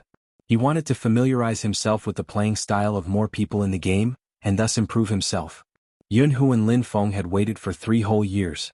For the past 3 years, the two of them had been training extraordinarily hard for the sake of entering the National League. In reality, Lin Feng was not very talented in this aspect. He was clearly a very lazy person, but he persisted on this matter for 3 years. At that time, Qin Mo had been recuperating and Supreme Alliance hadn't even entered the National League. He had been the one who had hung his head down unwillingly, swearing that he wouldn't be so useless the next time. But in these 3 years, even though Supreme Alliance had entered the National League, they had stopped there. During this period, they had been ridiculed and attacked by anti-fans. These so-called anti-fans were people who wanted to use you to achieve their goals but realized that they couldn't achieve their goals. Hence, they turned from fans to anti-fans. The most serious incident was with Little Spade. Some people didn't like the internet because there would always be people on the internet who were unscrupulous. The deepest violence wasn't verbal abuse. It was people who said they liked you but harmed you. At that time, others didn't know, but as the manager he knew. Whether it was his brother or Lin Feng, they just sat in the club and didn't touch the computer. They said, "I don't understand. Why am I still persisting? Even my love is like this." He had been dealing with the outside media. The consequences of having an illegitimate meal were always a chain reaction. He had been forced to run around to prove the truth of Supreme Alliance. Fortunately, no one had been defeated. Even after going through so much. They had been lost, they had been sad, and they had even given up on themselves.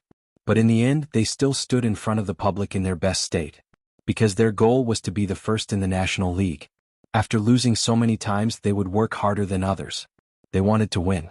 They wanted to win back all the glory they had lost. Today the chance had finally come. But Lin Feng and Jianghu, no, everyone, including Wuxia, who had waited for so many years, had decided to stop the competition and give up on this opportunity. They wanted to win the competition. But compared to the competition, the captain's hand was more important. The intelligent Feng Yi, of course, understood the meaning behind their gazes. "All right." Feng Yi put down his hand and smiled like a prince. "Since you insist." He walked toward the organizing committee. Feng Yi was still the same, the director of Supreme Alliance, in a suit full of business skills. Everyone said that no one would be able to gain an advantage from this person. Supreme Alliance had been able to go so far because of Feng Yi. He was smooth and slick, dealing with all sorts of matters. At this moment, when he closed his eyes, he could recall the arrogant youngster from back then. He had reached into his pocket with one hand and tossed a card to him. "Form the team, we will be the National League champion this year." "Seriously?" Feng Yi shook his head, a smile on his lips. He had never told this group of people. They had already shown him what a National League champion should be like. Everyone watched as Feng Yi walked towards the committee, but they didn't know what he was going to do. But at this moment, the director of Supreme Alliance was going to the committee? Just this piece of information was enough to divert the attention of the audience. The camera couldn't be shifted away, but the two commentators looked at each other after seeing this scene. They had a feeling that something special was going to happen in the match. At this moment, they had a vague idea of what was going to happen. Lin Chintao didn't understand. What's Feng Yi doing there now? Supreme Alliance will probably give up on the competition. Rao Rong's gaze had never left Qin Mo. At this moment he broke into a smile. Sometimes I have to admit that even though Feng Yi likes to earn money, he isn't stingy when it comes to Supreme Alliance. Lin Chintao frowned. Give up on the competition? Supreme Alliance is in a good state. If this continues, they might win. If this continues, Qin Mo's hand might be crippled. Rao Rong's words caused Lin Chintao's eyes to widen. Was that the case? This should be the decision of all Supreme Alliance members to give up on the competition. Lin Chintao finally understood, turning towards Lin Feng, who had just stood up. Supreme Alliance was indeed a team that people wanted to join.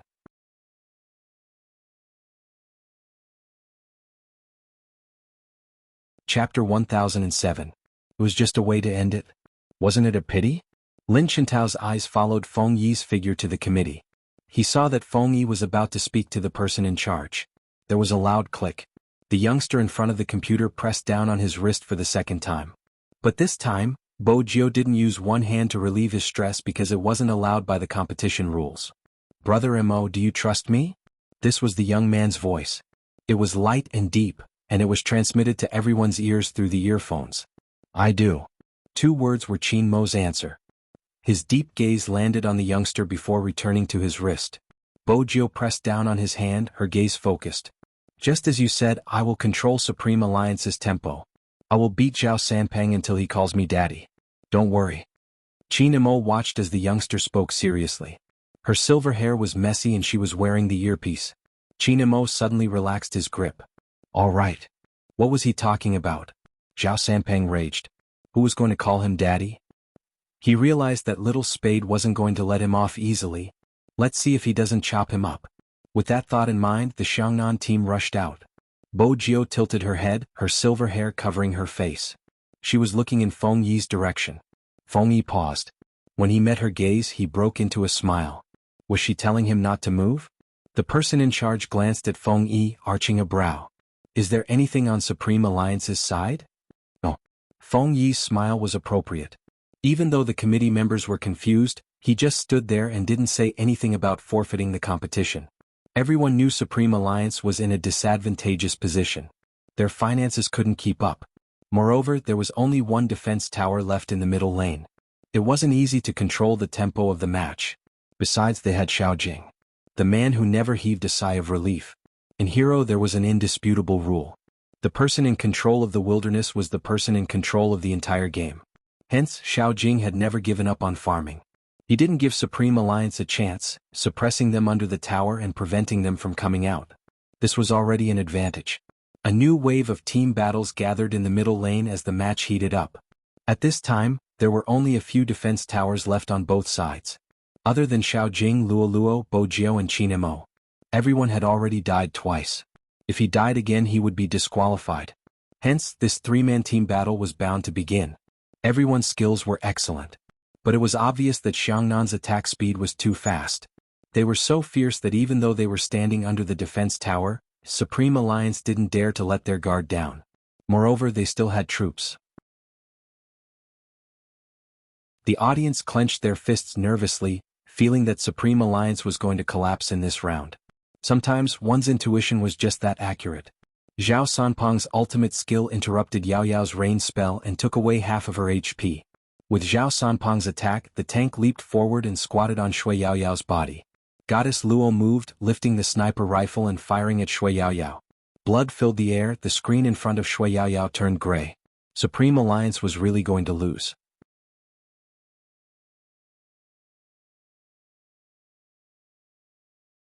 Chapter 1008.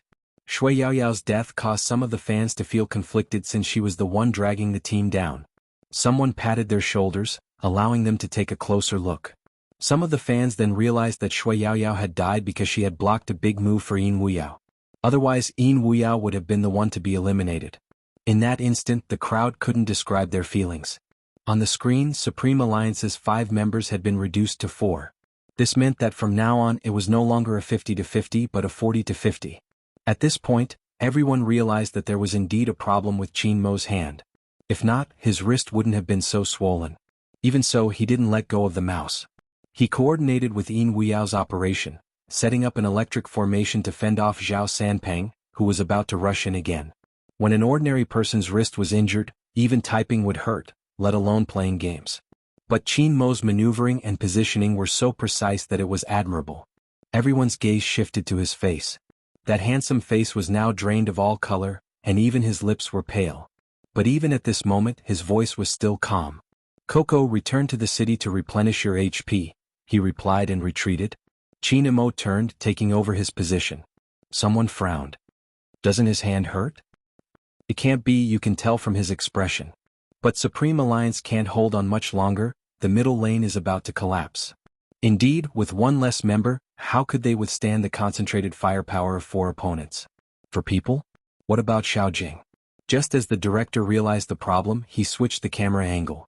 Everyone looked at the screen with a change in their gaze. Almighty Xiao is fighting the Beast King. The team attack on the middle lane is to prevent the Supreme Alliance members from coming out and to buy time. There are only 4 Supreme Alliance members now. With Xiaojing fighting the Beast King and the Flying Dragon's support, Supreme Alliance won't have a chance to turn the tables. The Beast King has less than 1/6 of his HP left, the outcome is set. But at that moment, a figure suddenly appeared from the bushes behind. A silhouette suddenly leapt out from the bushes behind him. Jungler's punishment, along with an ultimate skill, struck the Overlord. Spade Z. When people say this name. Bojiao had taken the lead and killed the Beast King, seizing the Flying Dragon's assist. Xiaojing narrowed his eyes and then lifted the man in front of him. He was about to kill him. On the screen, the silver figure used the second skill to flick to the right, pass through the wall and jump into the middle lane. Zhao Sanpeng glanced at the map. With a click of his mouse, he spurred his horse forward and slashed his long knife towards her. However, before the hilt of his sword could fall, the figure used another leap skill and jumped into the wilderness. However, Luoluo, who had a strong sense of the game, was already waiting there. She set up her sniper rifle and shot it towards the figure. On the screen, flames rose. The young man held onto the mouse and swung it forcefully to avoid the missile.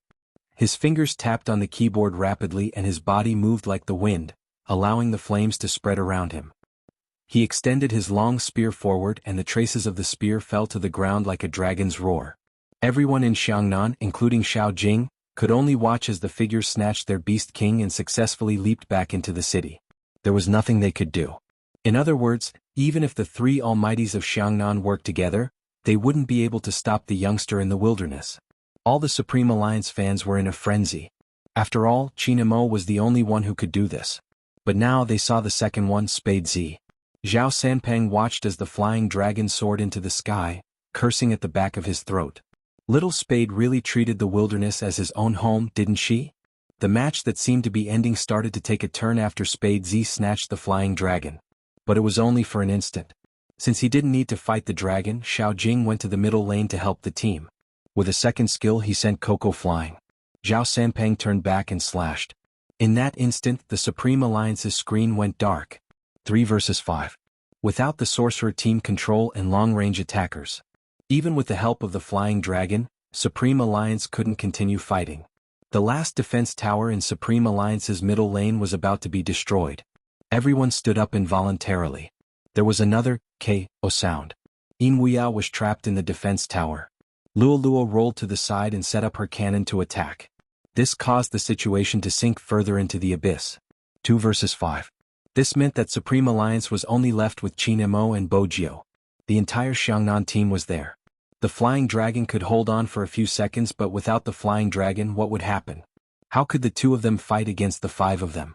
Moreover, Qin Mo's hands couldn't take it anymore. Just as everyone thought Supreme Alliance was going to defend, the youngster moved her mouse. She leaped over the wall and jumped to the right. No one could see clearly how she did it. They only felt that her fingers were moving at a frightening speed. Luo knew that it was directed at her. She rolled instinctively. Zhao Sanpeng leaped forward, wanting to give the youngster a critical strike. Xiao Jing did the same. But when he and Xiao Jing attacked, they realized that the youngster in front of them had instantly moved behind them. The person in front of them seemed to be a shadow. Everyone widened their eyes. Did I see wrongly? Why did I feel as though there were 2 spades in that instant? No, I saw it too. That's weird. Is it a clone technique? That's impossible. Little Spade's character doesn't have a clone technique. It's his maneuvering. One of the professional esports players standing at the side trembled violently. The clone appeared because of Spade Z's maneuvering. His superhuman hand speed, coupled with his precise positioning, and even the use of the surrounding environment, were all controlled by him. *CK. This was the first thought that flashed through Zhao Sanpeng's mind. But before he could retaliate, a figure flashed behind them. The silhouette flashed behind them and stabbed at Luo, who didn't have much health left. Gyo. Xiangnan's sorcerer reacted immediately. But when he activated his big move, he realized that the person had leaped back into the defense wall. Initially, everyone thought that was the end. Xiangnan's sorcerer thought so too.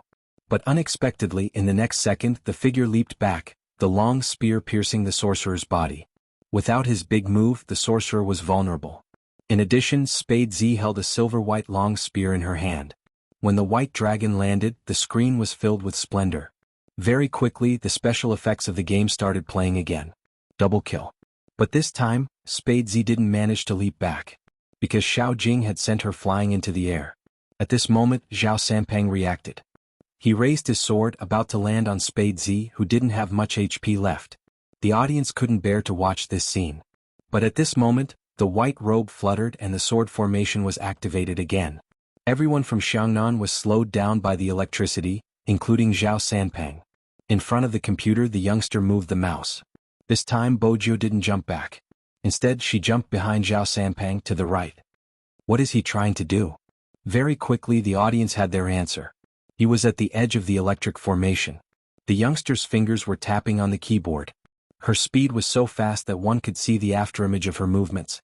Her godly movements looked as though she was widening the distance between them, but in reality, she had turned around and sent Zhao Sanpeng flying. That kind of killing scene, the special effects that came out were dazzling. No one could even understand how the youngster moved. It was too fast, so fast that the shoutcasters didn't even have time to react. The numbers on the screen were broken by the sound effect once more. Double kill. Xiao Jing was still being restrained by Qin Mo. When he heard the sound, he wanted to dash towards the youngster. Bojio turned. After sucking the blood, she didn't seem to have any intention of keeping her gun. A white dragon roared, striking the tank trapped under the tower. Coupled with Qin Mo's damage, everywhere the spear went, it was all reverse scales. Of course Xiao Jing wouldn't allow her to succeed. He leaped forward again, striking her. Xiao Jing seemed to have a cheat code.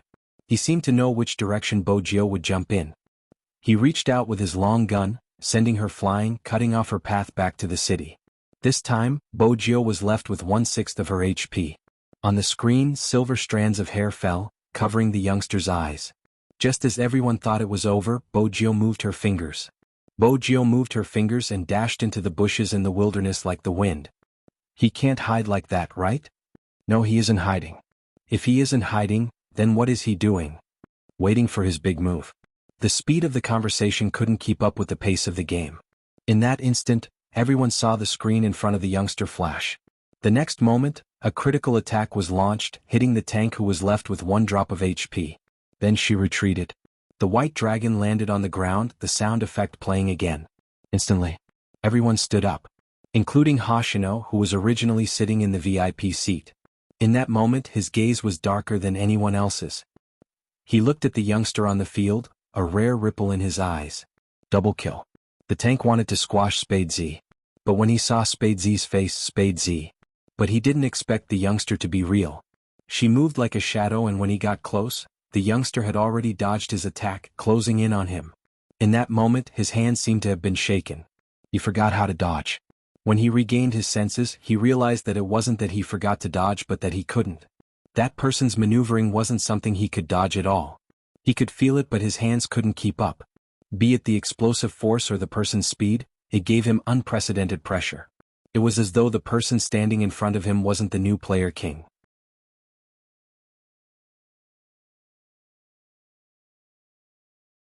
Chapter 1009. But even so, the youngster didn't seem to have any intention of stopping. The crowd watched as the figure dashed towards Xiao Jing. Even Rao Rong was shocked. He's going to, a head-on battle. With less HP than Xiao Jing, he was going to fight Xiao Jing head-on. Everyone in the audience was shocked by this scene. That was Almighty Xiao.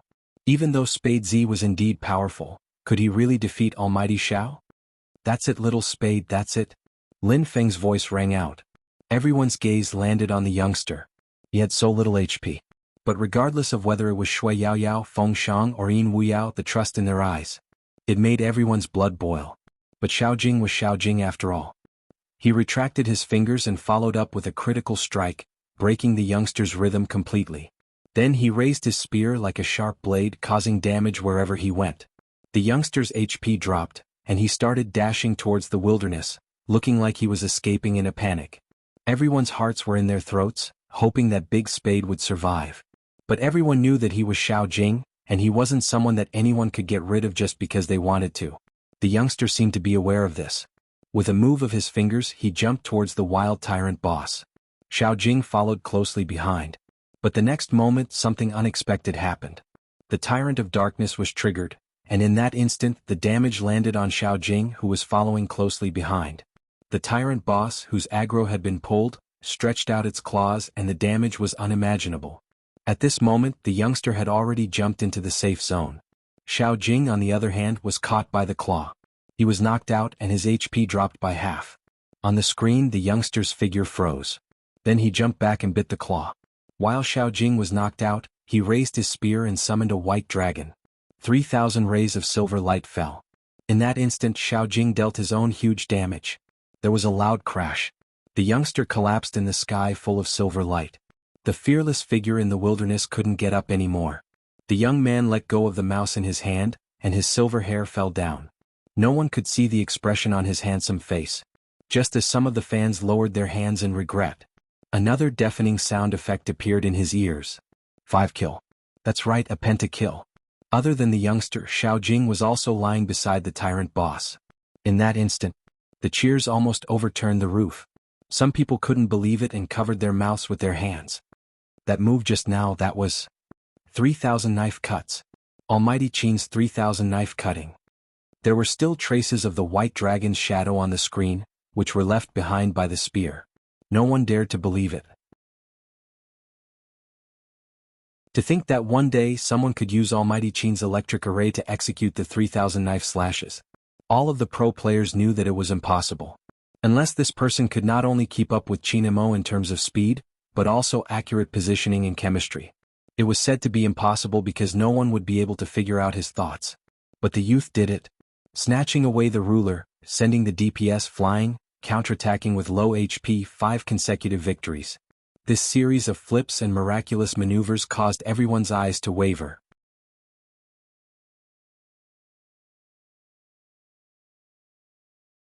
Chapter 10:10. In a trance. Feng Yi felt as though he was looking at the noble god of war. Back then Qin Mo had been like this too. Watching him play games was like watching a feast. All the blood that had once been extinguished seemed to be ignited at this moment. The audience in the arena was chanting the same name, Supreme Alliance.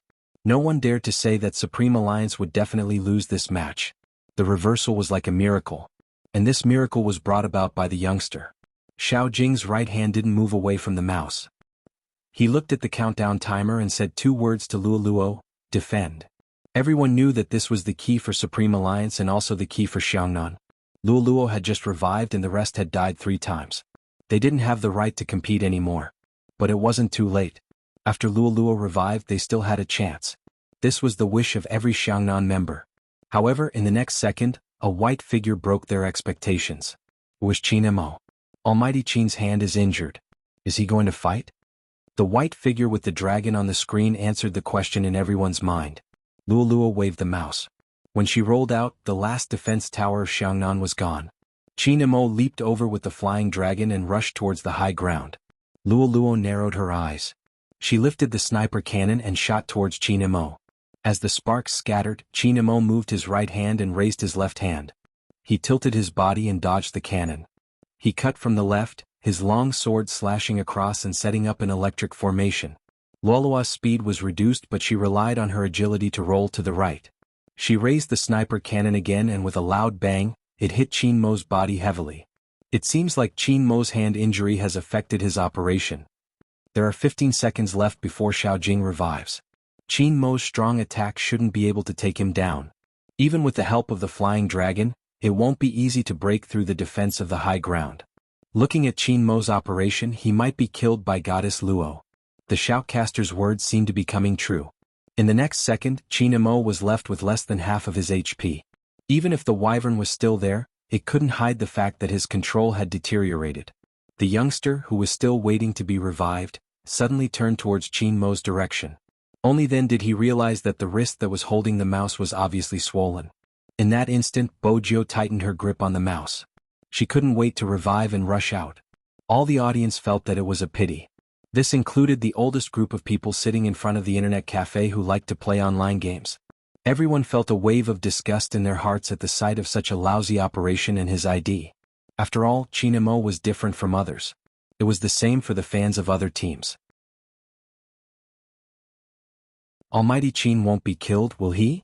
One of the Supreme Alliance fans asked the person beside him. No one answered. The atmosphere was oppressive. The audience watched as Qin Mo's HP decreased as he retreated. Goddess Luo didn't give up on this chance, rolling towards Qin Mo. Just when everyone turned their heads away, not wanting to watch this scene any longer, Yu Cixin stood up, his fingers gripping the railing in front of him. A sharp glint flashed past his eyes. Xiangnan fell into their trap. Fell into a trap.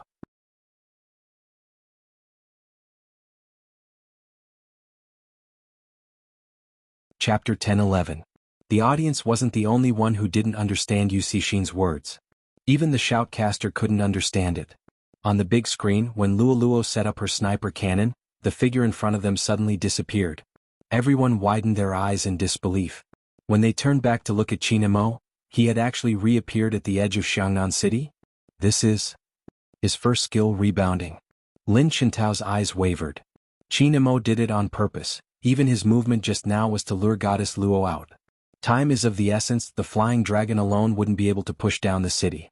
No, that's not right, that was his true movement. Even if there was a mistake, it was a mistake he made on purpose.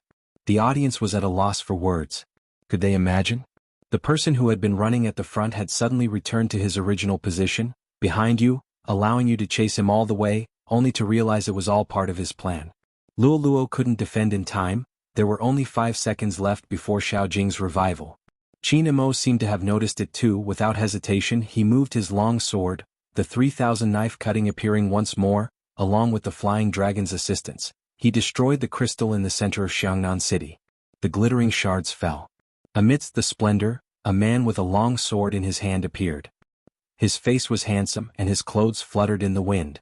2 large words appeared on the big screen, accompanied by an inspiring sound effect. Victory. The screens in front of Xiao Jing's team dimmed. Even the words Xiangnan, hanging in the middle of the arena, was extinguished. Only Supreme Alliance's name was left on the screens. It was obvious what it meant.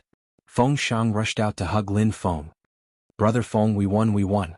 Jianghu glanced at his empty hand, turning to Feng Shang. He reached out to pull Lin Feng over, hugging him. His meaning was clear: he was mine, carry someone else. Feng Shang didn't stutter anymore. Seeing Jianghu's expression, he changed to another person. "Brother, we won, we won." Feng Yi was still looking at the screen, his pupils wavering. He hadn't recovered from the scene just now. If the media caught sight of his expression, they would definitely take pictures of it. After all, it was rare to see the smiling prince like this. But now there was only that voice left in Feng Yi's ears. Victory. They really won. Cheers erupted along with the victory music. Lin Feng was probably so happy that he didn't know how to express his emotions. He tugged at his uniform and threw it at the audience. His smiling face was as bright as the sun. Even his teeth were white. He didn't care and reached out to hug Jianghu. Shui Yaoyao and Coco were still sitting in their chairs.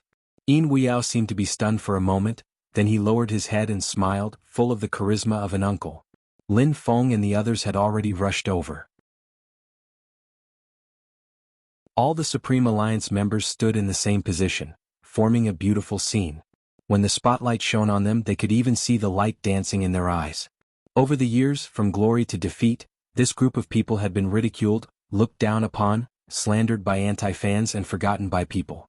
Now they could finally return to the position that belonged to the kings, the national champions. Even Xiangnan, who had lost, didn't say anything. Although Zhao Sanpang was unwilling, he could tell that he was blaming himself for not working harder. Goddess Luo stood at the side, lowering her voice. "I'm sorry, I didn't expect Qin Imo to use such a move. I underestimated him. Even if his hand is injured, he wouldn't mess up his movements." Xiao Jing stood up, one hand in his pocket, the other reaching out to rub Goddess Luo's head. "It's not just you, I didn't expect him to move like that either." Goddess Luo paused. It was obvious that she was still feeling down. Zhao Sanpang started to complain. "Qin Imo has always been shameless, we just weren't as shameless as him. But he's still quite handsome." Goddess Luo raised her eyes. It was as if she was seeing the past him again. Zhao Sanpang was quite speechless towards his teammates. How did this person become a goddess in everyone's hearts? She always stood on his teammates' side and spoke. Even if he lost. It seemed like Xiangnan still maintained its demeanor and style. Even Xiao Jing was only downcast for a moment. When he led his team back to Supreme Alliance, he had already recovered his usual expression. Every team put in the same amount of effort. Xiangnan wasn't an exception. Their teammates would definitely be sad after they lost. But a loss was a loss. Xiangnan wouldn't find excuses for themselves. Xiao Jing glanced at Qin Mo's hand. The two captains brushed past each other. Xiao Jing's voice rang out. "Xiangnan will definitely be the winner next year." Qin Mo's tone was calm. Qin Mo's tone was very calm. Although his noble side profile was pale, his aura did not dissipate at all. He was full of doubt. Zhao Sanpang didn't like to speak to him because of this. It was just 2 words, but it sounded arrogant. But they had indeed lost to Supreme Alliance. That was the truth. Xiangnan returned to the audience. The next step was the award ceremony. But at this moment, the youngster grabbed Qin Mo's right hand. With a handsome face, he said, "Manager Feng will lead the award ceremony." Under everyone's watchful eyes, he brought the youngster out as though there was no one else around. He didn't seem to have any reservations at all. But even so, he dragged the youngster away. The youngster was dressed in a battle uniform with messy silver hair. He was unbelievably handsome. In that instant, Almighty Qin stilled. Just as he was about to say something, the youngster turned back with a sharp glare. Almighty Qin didn't say anything. Did he still look obedient? This was really a reverse CP. Helplessly, the fans seemed to like it. They cupped their faces and cheered, showing off their love. Indeed, they were showing off their love. Even at such an occasion, they could leave early. The youngster didn't seem to have thought about how the media would view their relationship. It was the same for Almighty Qin. But the fans didn't know. Bojio was angry. Extremely angry. But at the same time she understood that no matter how painful his hand was, he wouldn't let go of the mouse. Even if it was for a second. Because he would always be carrying a team on his shoulders. But why didn't he tell her about the severe injury?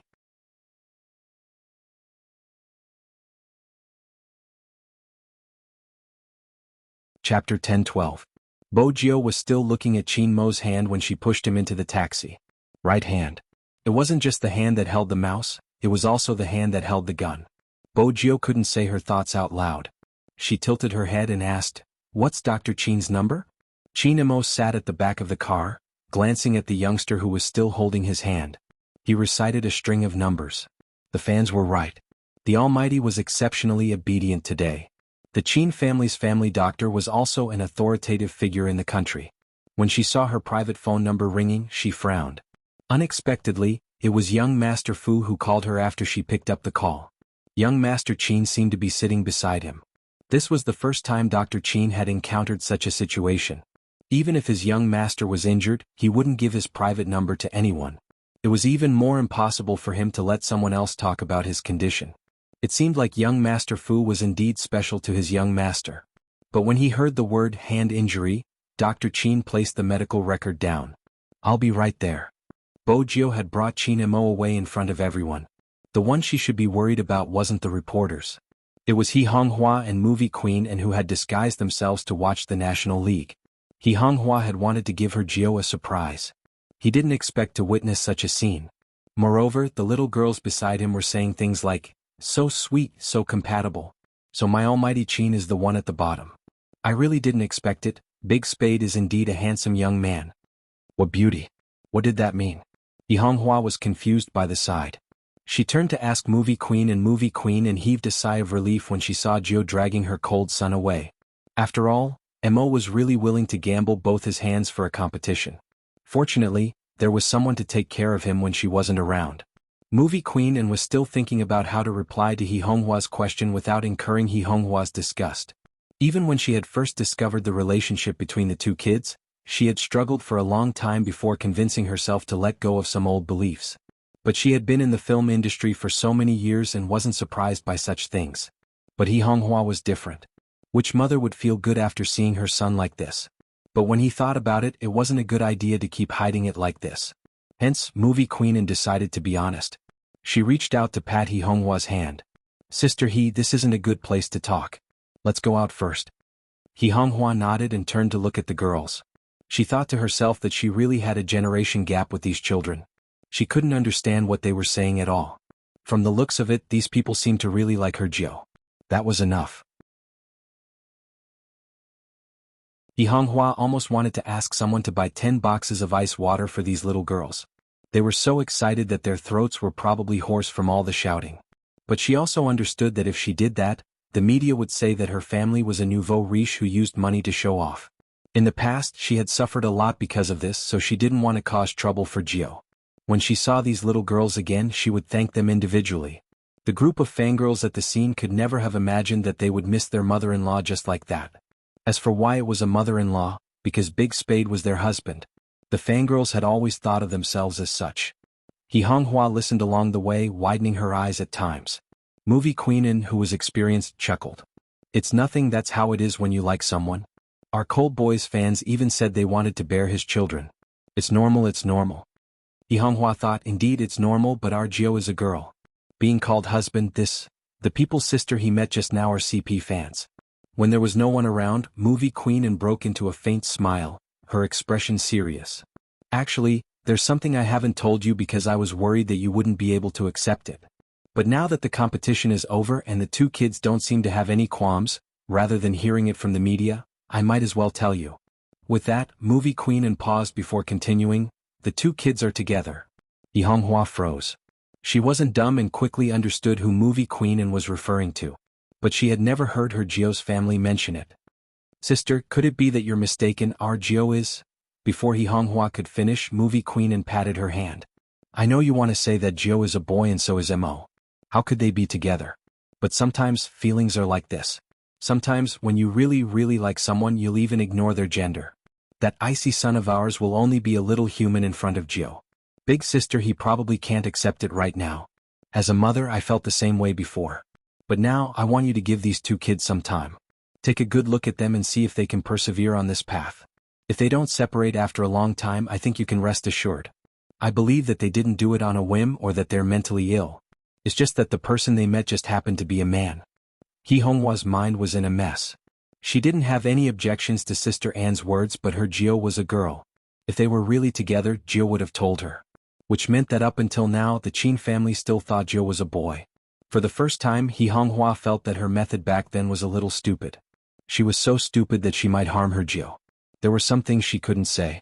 Once she said it, Jill's actions would become a lie.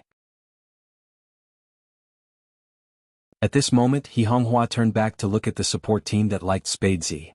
There were some things that she couldn't see clearly. But now, Jill wasn't an ordinary person. The national champion, these 4 words meant that Jill had become a super popular esports player. Popularity could make people live in heaven, but it could also send them back to hell. The fact that Jill was a girl couldn't be known. What she was afraid of was that when the time came, these likes would turn into a flood. When that happened, she didn't need to think to know what would happen to her Jill. Or maybe her Jill wouldn't care about others, but she knew her own child. Jill cared about her teammates in Supreme Alliance. Movie Queen and glanced at He Honghua's face, unable to decipher her intentions. But she was sure that things didn't seem to be going smoothly. That was true. If things were going too smoothly, it wouldn't be real. It seemed like she had to help her son more. The competition's procedures had to be completed eventually. Qin Mo left. As the club's director, Feng Yi was indeed qualified to receive this award. Under the camera, the Supreme Alliance members were still as handsome as ever. Once everyone had left, Yunhu pulled Lin Feng, who was still smiling foolishly. Back and pressed him into the changing room. His voice was deep and low. "You haven't forgotten what you said. Is it your home or mine?" Lin Feng didn't know what to say. Lin Feng didn't have an excuse to hide anymore. He cursed softly. "How can you do such things at home? Why can't you do such things at home?" Yunhu arched a brow. The two of them were so close to each other that Lin Feng felt a little awkward, especially when their breaths hit his face. He averted his gaze and said, "What if my family sees us? Let's go get F***CK. When Yunhu heard this, he understood what he meant. He didn't want anyone to know about the situation between them, even if they had sex. He just owed him and had to return the favor. Yunhu clenched his fists, suppressing the tightness in his throat. He smiled. "We'll do as you said, get F. Remember to bring your ID and don't be so stiff. This time you are willing, don't make it seem like I'm forcing you." With that, he let go of Lin Feng's shoulder. Indeed, Lin Feng didn't want to appear like a newbie. After all, he had bragged about his non-existent romantic past in front of Yunhu. He adjusted his jacket arrogantly, his voice calm. "You don't have to remind me, it's not like I haven't driven F before. I forgot, this isn't your first time." Yunhu smiled, his fingers digging deeper. He could still remember how he had felt. When he had heard this person say that he had gotten F with a girl, which was why he hadn't returned home, his heart had ached terribly. That was probably enough. After so many years. It had always been like this. Perhaps it was really enough.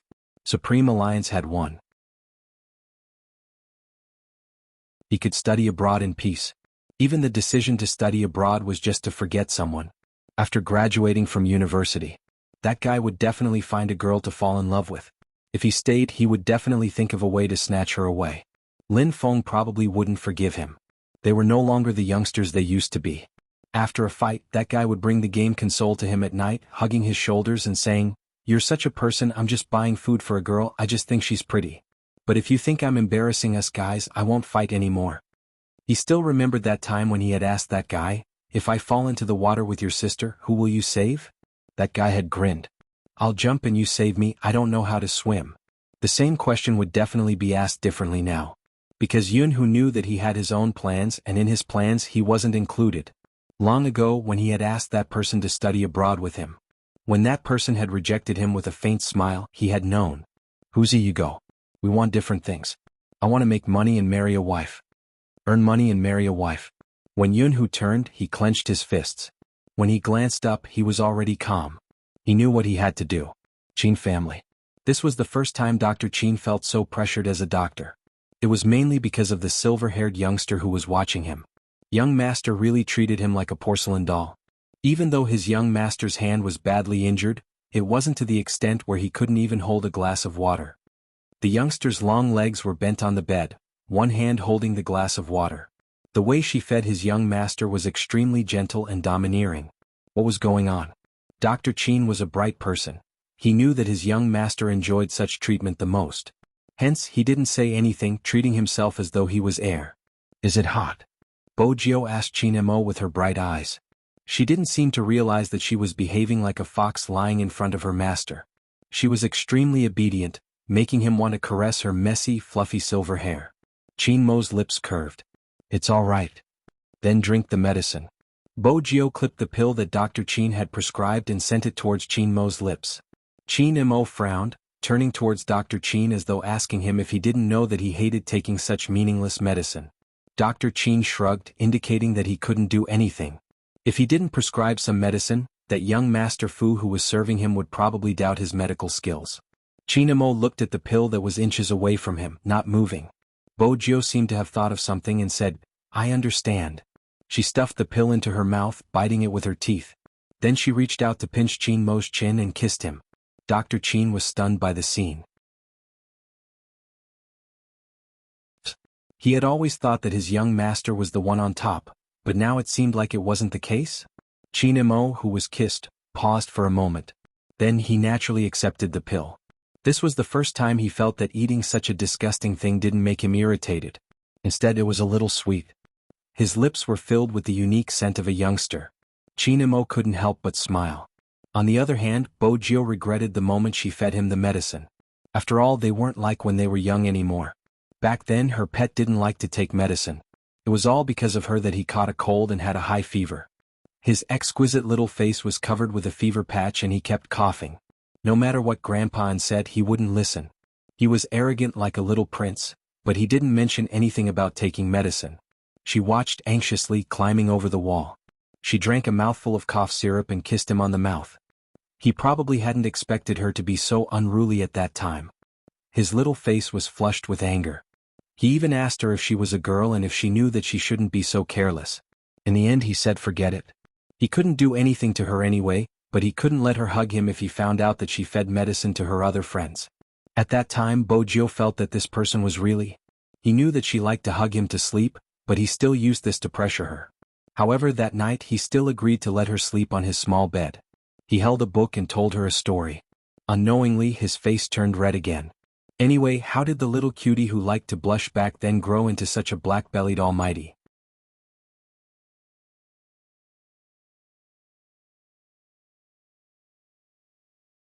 Chapter 10:13. Qin Mo didn't know what the youngster was thinking about.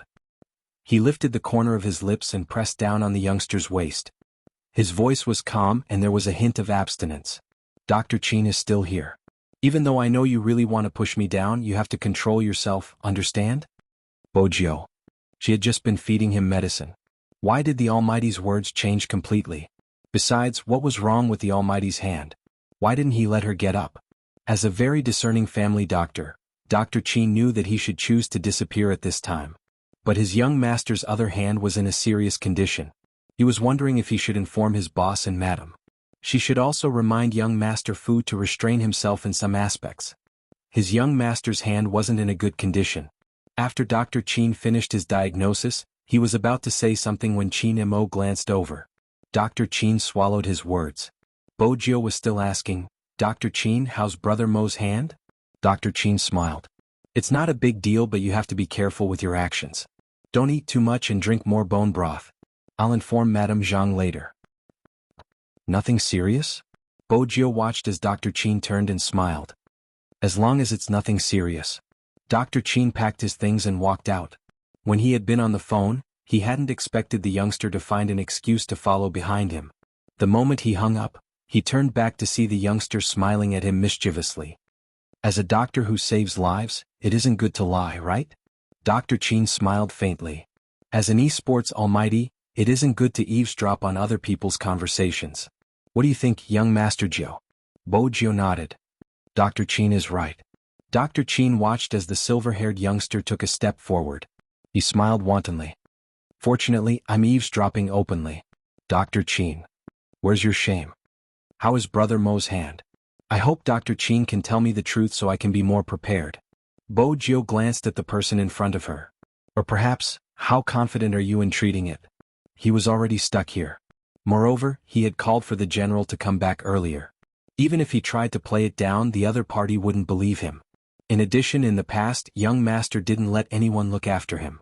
It wasn't easy for someone to get close to the young master. Now that the method was in place, it might be a good thing. Since young master Jiu has put it this way, I won't hide it from you anymore. Young master's hand is an old injury, and it's not easy to heal. The authorities in America have also said that young master's hand needs to be treated first and nurtured second.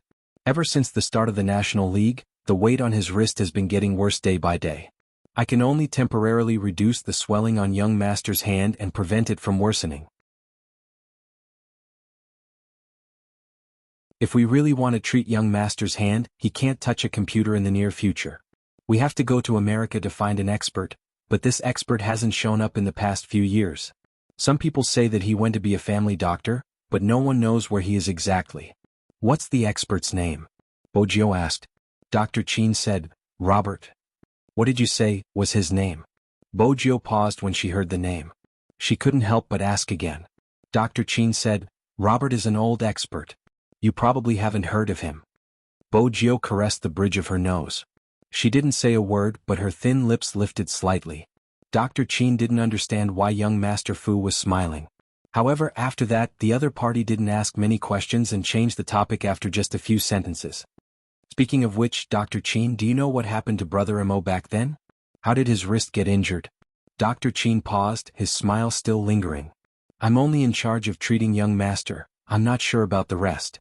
Bojo didn't believe him. If she wasn't wrong, Dr. Qin was from the military and should be a military doctor with a title. Otherwise there wouldn't have been that phone call. Bojo wasn't as observant as the Almighty, but she could tell that Dr. Qin's actions were different from the other doctors in the hospital.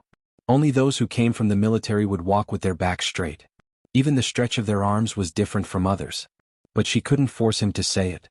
Bojo was happy about one thing. The person she wanted to kidnap the most was the Almighty.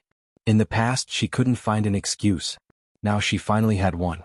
Robert was clearly her grandfather, the housekeeper. In the past, when Bojo was alone, she had been injured, but they were all minor injuries that didn't require treatment at home. Before she found the person who had schemed against her, she didn't intend to contact her family. It was normal for her to not return for half a year. Grandfather Butler was the only one in her family. If she contacted him, he would be in danger. This was what Bojo had thought since she was reborn. Now, did this mean that she could kidnap the Almighty when she left Jianghu City?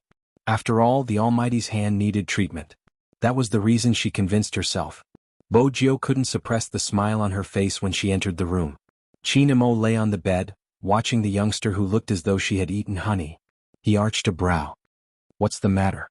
Tell me so I can be happy. Bojo retracted her smile. How could she let the main character know about the kidnapping? She walked over, pulled a chair over, and sat down suavely. She supported her chin with one hand. It's nothing, Brother Imo, don't use your hands unless necessary. Just tell me what you want to do. Chin Imo placed the magazine in his hands to the side and asked slowly, I can do anything? Bojo's instincts told her it was a trap. She lifted her thin lips. Not suitable for children. What are you thinking about? Chin Imo changed the topic calmly. Speaking of unsuitable for children, shouldn't you explain who allowed you to stay in school and watch a bunch of naked guys walk around in front of you? Bojo didn't expect the Almighty to still remember this matter even after the National League. She thought for a moment, a serious expression on her face. I'm in my 3rd year of high school, it's time for me to study. Staying in school won't affect my lessons. Chin Imo chuckled, tossing the phone over to her. Bojo tapped on it. The #1 middle school intranet was filled with posts titled, School Hunk Frog Jumping. She was indeed a little dumb as she frog jumped around the field with her hands behind her back. More importantly, the headmaster was standing beside her. Study hard? Chin Imo lifted the corner of his lips. Will I be punished? Bojo kept her phone. The headmaster is jealous of my good looks, but I can't help it. I have the heart to study. Since you have the heart, bring the physics book over, Chin Imo said faintly. Bojo wasn't sure if the Almighty was suspecting her again. But she knew what was going to happen next. The National League is over, it doesn't matter if I fail physics in the future. More importantly, the moment she started reading the physics book, she would fall asleep. Qin Imo glanced at her, his tone calm. How can I allow my student to fail? Brother Imo, it's not that I want to criticize you, but sometimes, you shouldn't be so vain. Bojo didn't want to take the physics book. She reached for a cigarette on the coffee table, ready to light it up. Qin Imo reached out with his left hand, pulling the cigarette back. Go eat your sweets. I'm out of sweets. She wouldn't have thought of smoking even if she had sweets. The thought of kidnapping the Almighty filled her with excitement and a cigarette to celebrate. Qin Imo placed the cigarette at the side. In the future, you're not allowed to smoke without sweets. Brother Imo, you want me to quit smoking? Bojo frowned. Don't you smoke too? Qin Imo knew that in order to teach a certain someone well, he had to set an example at the right time. I won't smoke when you're around. We'll quit together, Bojo said. That's fair. Qin Imo arched a brow. She was certain that he wouldn't be able to quit. Sure. Bojo paused. She probably hadn't expected such an answer. She laid there lazily. Are you really going to quit? The Almighty smoked more frequently than she did. She was impressed that he was able to quit so easily. As the nation's school hunk, you should take care of your public image. Qin Imo lifted the youngster's chin. Most importantly, your body. How can you still smoke when you have asthma, MMH? Bojo didn't reply since asthma was a part of this body. Ever since she had taken over this body, she hadn't thought about it much. The youngster didn't reply. Her thin lips were pursed into a straight line. Qin Imo sighed. Little Fujio, say something. Bojo heard the way little Fujio addressed him. Bojo felt a tightness in her chest. Her surname wasn't Fu. More importantly, she couldn't tell the Almighty her surname. Don't call me that. She hadn't expected the person in front of her to be so disgusted by the way she was addressed. What do you want me to call you? Qin Imo tapped her chin with his finger. Call her sugar daddy, Bojo thought. Just don't call her little Fujio. Because that tone of voice was filled with love, but it wasn't her name. Bojo tilted her head. She didn't know what was bothering her. Qin Imo watched as the youngster tilted her head. Her stray hair hung down. He reached out and pulled her back, allowing her to lie on his chest once more. His voice traveled into her ears, a gentleness in it. Madam Qin. Bojo froze. Her heart raced. Madam Qin? What is it? Qin Imo glanced down at her startled face. His tone was neither fast nor slow. We're already sleeping. Aren't you going to take responsibility for me? Once I kidnap you, you won't let me take responsibility. Bojo held back her words. She reached out to push herself up. Qin Mo's uninjured hand pressed against her back. He closed his eyes. Sleep with me for a while. This position.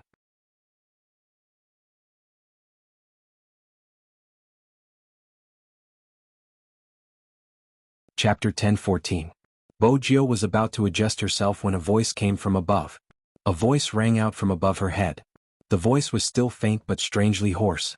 Are you trying to test my endurance by moving around like that? Qin Mo's words calmed Bojo instantly. After all, the heat coming from beneath her was indeed scorching. As his ears were pressed against the man's chest, it was as if the only sound left in the world was the man's heartbeat. Thud, thud, thud. It was peaceful. It was as though they had returned to their childhood. During the summer on Wall Street, the trees in the courtyard were flourishing. Back then, it would be much easier for her to climb over the wall. Once there was nothing stopping her, she would go next door. She would go next door even more frequently.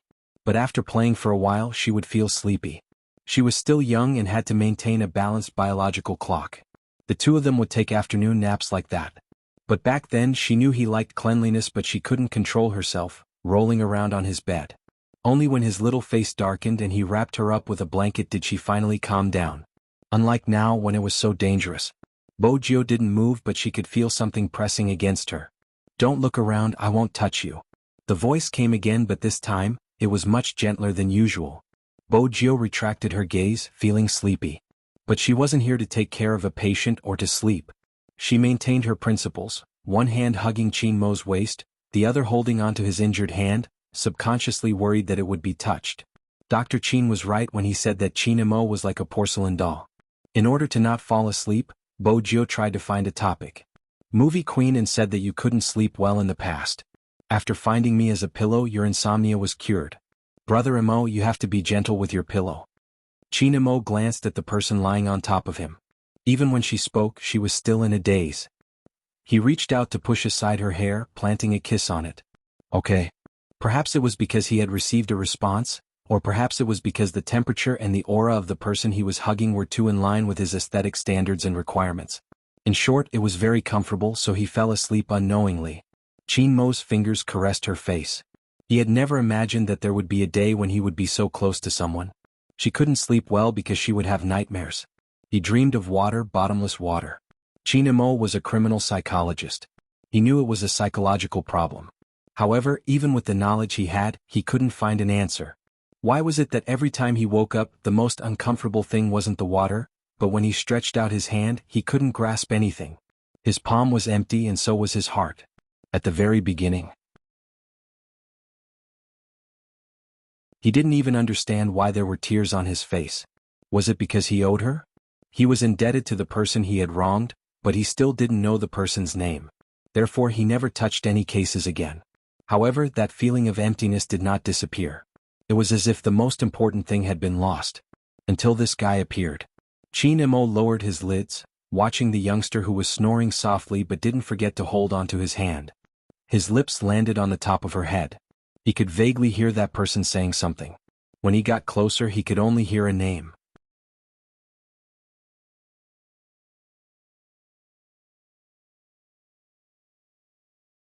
Chapter 10-15. Qin Mo's hand froze on the youngster's ear. At that moment, all the warmth in his eyes was like water, completely retreating from his eyes.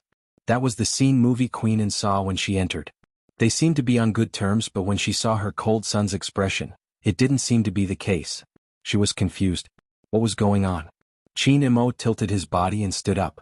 Movie queen couldn't see his expression because his fringe fell down. She waited for him to come out of the bedroom. Movie queen asked, "Son, did your hand get worse?"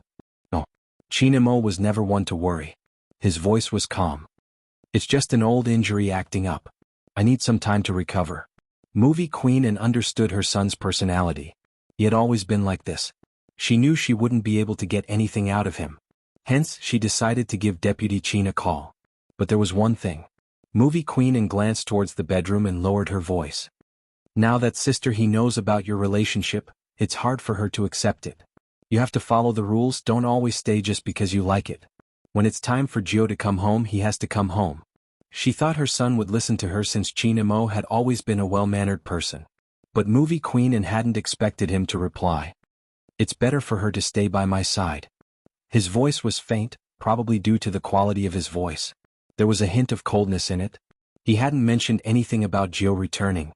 That wasn't something a son would do. Movie queen lifted her head and glanced over at Qin Mo. She seemed to be in a daze, her gaze unfocused. However, the coldness in her eyes made Movie queen furrow her brows.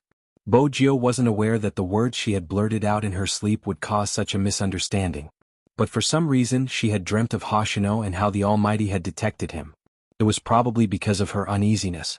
The uneasiness of staying in Jianghu City had affected her unknowingly. She had noticed it too, which was why she had moved out of her home and into school. Fortunately, everything was in preparation. There shouldn't be any problems. The sun started to set in the west. The sky at the end of June and the beginning of July would never darken so quickly. Even at 5 o'clock in the afternoon when he walked out of his house, the sun was still very bright outside. Lin Feng took out his ID. For some reason he felt a little guilty when he saw his Empress Dowager sitting on the sofa. It was probably because he was going out to do something bad. Most importantly, apart from his Empress Dowager, his godmother Yunhu's mother was also on the sofa. The two of them were probably discussing how to get together in the future. The Empress Dowager suddenly asked, "Huzi is leaving, isn't he?" Lin Feng nodded. "The paperwork has already been prepared. We're just waiting for him to finish the competition. Now that he's the champion, he should have nothing to worry about. Poor Lin Feng, I guess he will have to play alone in the future." Mrs. Lin smiled and said, "Come to think of it, these two people have never been separated. The two of them have been good brothers since childhood. They won't be estranged from each other. I'll go and exchange some foreign currency later. They'll be leaving in less than a week. I have to prepare more for Huzi."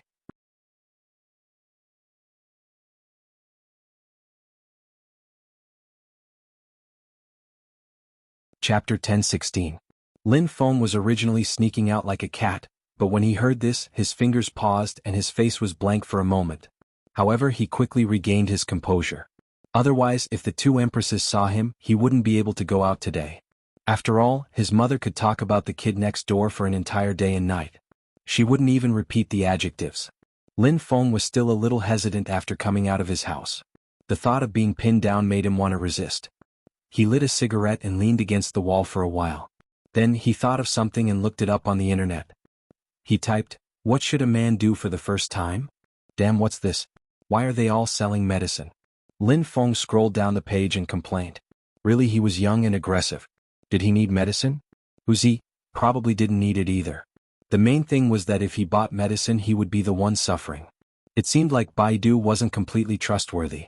He decided to look for the answer on a certain page. Lin Feng moved his fingers and changed the website. Not bad this time. There were a lot of answers. But they were all about how to make a girl feel romantic. It wasn't suitable for him at all. He could only post it himself. After posting it he added, 2 boys. The post instantly went viral. Countless people replied. You have to buy everything. You know that, right? Lin Feng replied, can I give some suggestions? Of course he knew that. You have to do some foreplay for the other party to feel comfortable. Alright, are you guys okay? Let's do some tests. Lin Feng didn't hesitate. It's our first time. No problem. Then be gentle. If you're not gentle, the other party will hurt. Lin Feng finally found the key point. Hurt? How much? Very. After all, you know. Lin Feng thought, I'm a straight man. What do I know? Moreover, you're being so reserved. Can't you be more straightforward? Why aren't you saying anything? To be honest, I have a question. Are you the one being pinned down? Now that you mention it, it does seem like it. Hurry up and say something. Lin Feng was really stupid to talk. After knowing that it was painful, Lin Feng started to search for other things. In the end, he bought a small bottle of ergotu in the supermarket. To put it simply, after drinking alcohol, even if it was painful, one could endure it and it would pass. What's more, he was also drunk when he had sex with Wuxia last time. Basically, he couldn't remember anything. He thought about it. This memory would probably become a dark history for the rest of his life. It would be better if it was vague. Yes, there was nothing wrong with it. CK so bitter and spicy. Lin Feng took a deep breath before calling Jianghu. I'm at the convenience store at the entrance of the district. Come out, I've gotten my ID. Let's go get a car together. I have already driven it. The voice on the other side sounded even fainter than usual, but for some reason, there was a hint of something else mixed in the faint tone. Just when Lin Feng wanted to hear it clearly, Jianghu had already reported an address. Sheraton 1821, come over. So fast? Didn't we agree to go together? Lin Feng gulped down another mouthful of alcohol. He had drunk too much of this ergotu. It tasted good, but his body was burning up. After preparing, Lin Feng jumped into a taxi and headed straight to the hotel. After all, this kind of thing had to be done in one go.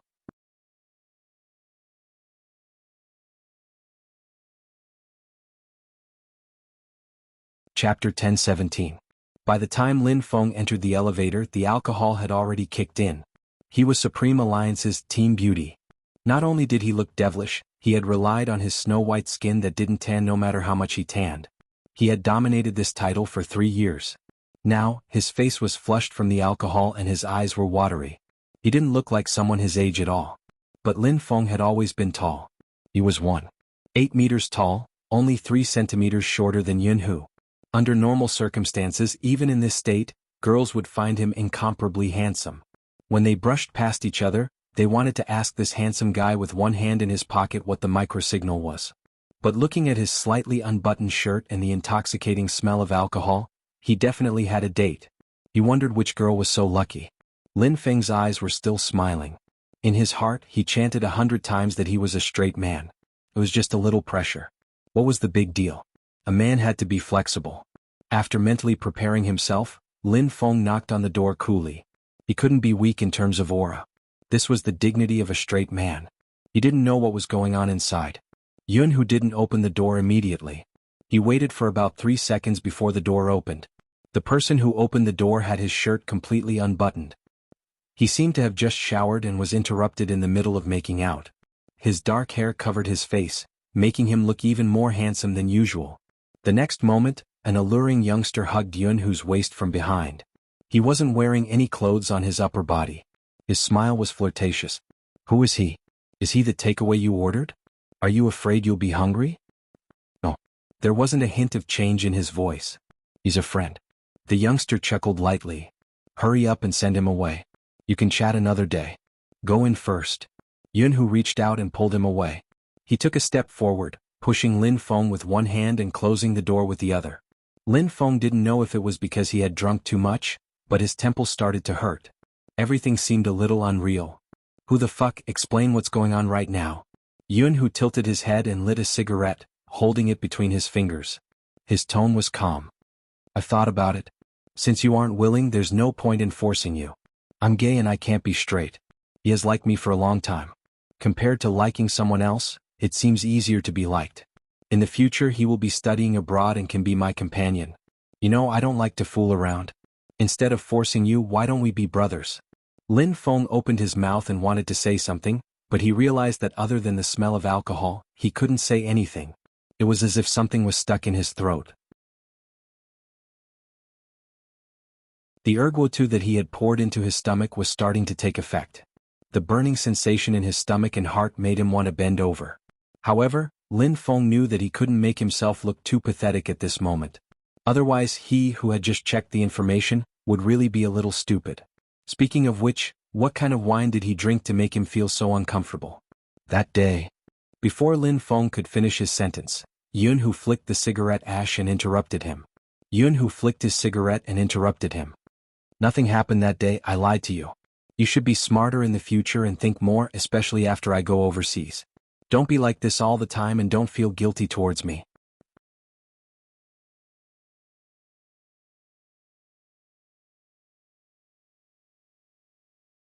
Chapter 10:18. Also, if you want to find a girlfriend, you have to be careful. Some girls have ulterior motives for getting close to you. The ones in school were just trying to get close to me through you. Some aren't, it's just that you don't have the ability to differentiate them. Jianghu chuckled. I can't let him wait for too long. You might not be used to it, but I have no choice. I can't go back straight. If Lin Feng didn't leave, he would feel like he was unnecessary. I'll go back first. Jianghu clenched his left hand as though he was restraining himself. His voice was very low. Lin Feng didn't move immediately. He didn't know why his feet felt heavy. If he had known earlier, he wouldn't have drunk. But it was obvious that he was disturbing the other party. From what Jianghu said, that person could go overseas with him. That was good too. They should be together with the same type of person. If he continued to stay, he would really be blind. He reached out and patted Jianghu's shoulder as though they were brothers. Go in, I'm leaving. Okay. Jianghu watched as the person turned around. His palms seemed to have formed an imprint. Lin Feng smiled. He didn't know why he was smiling. It was probably as Jianghu had said, he should learn to be smarter in the future and not do such stupid things. His stomach started to hurt again. The alcohol made him feel uncomfortable. He must have disturbed the intimacy of those two people. It was better to leave as soon as possible. Lin Feng. Suddenly that person's voice came from behind. Lin Feng didn't turn his head. He probably felt that he was in a sorry state. What? We'll still be brothers in the future, right? That person's voice had a light smile. Lin Feng smiled too. He waved his hand. Don't be silly. We'll definitely be brothers for life. Go on, I'll leave. Actually, Lin Feng had long felt that Jianghu would fall for him. From a certain perspective, it was because they had grown up together. They were already familiar with each other's existence. That was why when Jianghu had his first awakening of love, he felt that he had fallen for him. Now he was sure of it. Fortunately, he didn't fall head first. There was one thing that Jianghu was right about. He really didn't have the ability to discern what some people said. It was a simple, I like you, and he took it seriously. Lin Feng pressed the elevator button. After he walked in, he gradually bent down. The burning sensation in his stomach forced him to hold the elevator with one hand. But even so, it felt better than standing there. It was quite silly. In the future, if anyone said that drinking wine could make people complacent, he would take the wine bottle and chisel them. He probably ran out of energy in the end. With his back against the smooth surface of the elevator, he just sat there. Lin Feng was rather rational. He knew he shouldn't create trouble for Feng Yi. After all, Supreme Alliance had just won the National League. If the media photographed him drunk in the hotel elevator, he didn't know what they would write about him. He took out his phone, intending to call Little Spade and ask her to pick him up. But when Lin Feng took out his phone, he suddenly froze. There was a drop of water on the screen. The water running down his face. Lin Feng suddenly trembled and his eyes began to waver. For a very, very long time he could not get through to that phone number.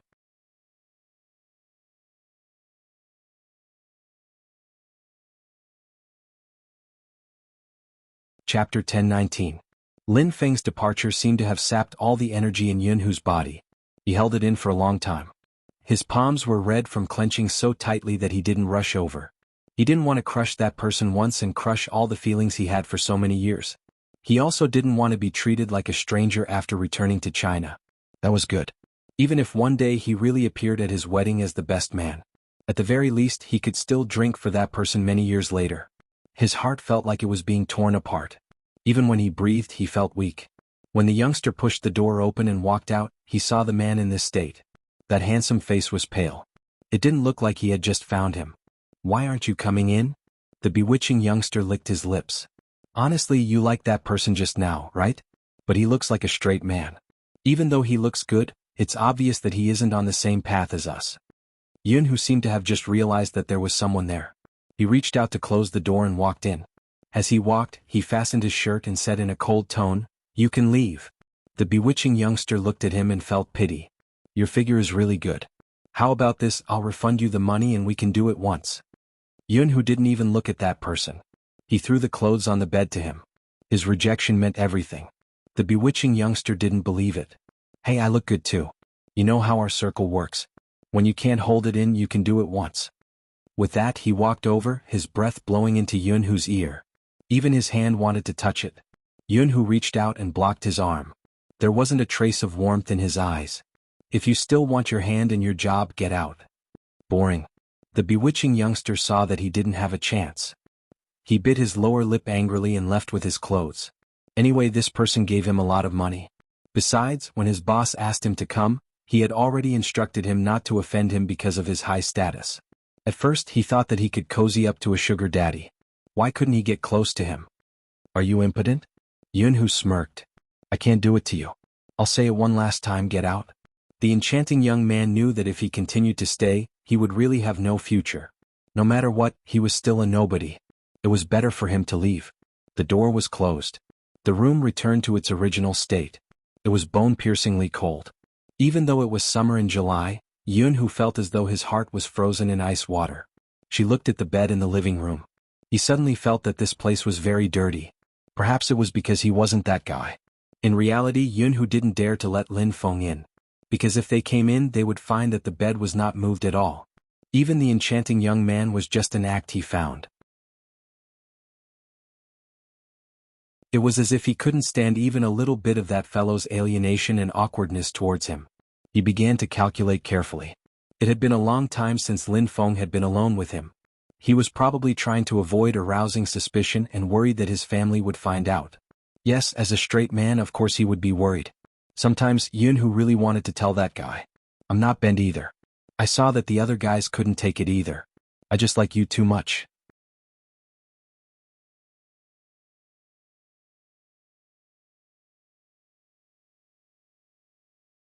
Chapter 10:20. Yunhu sat there for a long time before placing the ringing phone to his ear. He glanced out the window. "Hello, it's you. Help me settle it." "There's no need, just one plane ticket will do." "Yes, I don't need two." Why did it suddenly become one?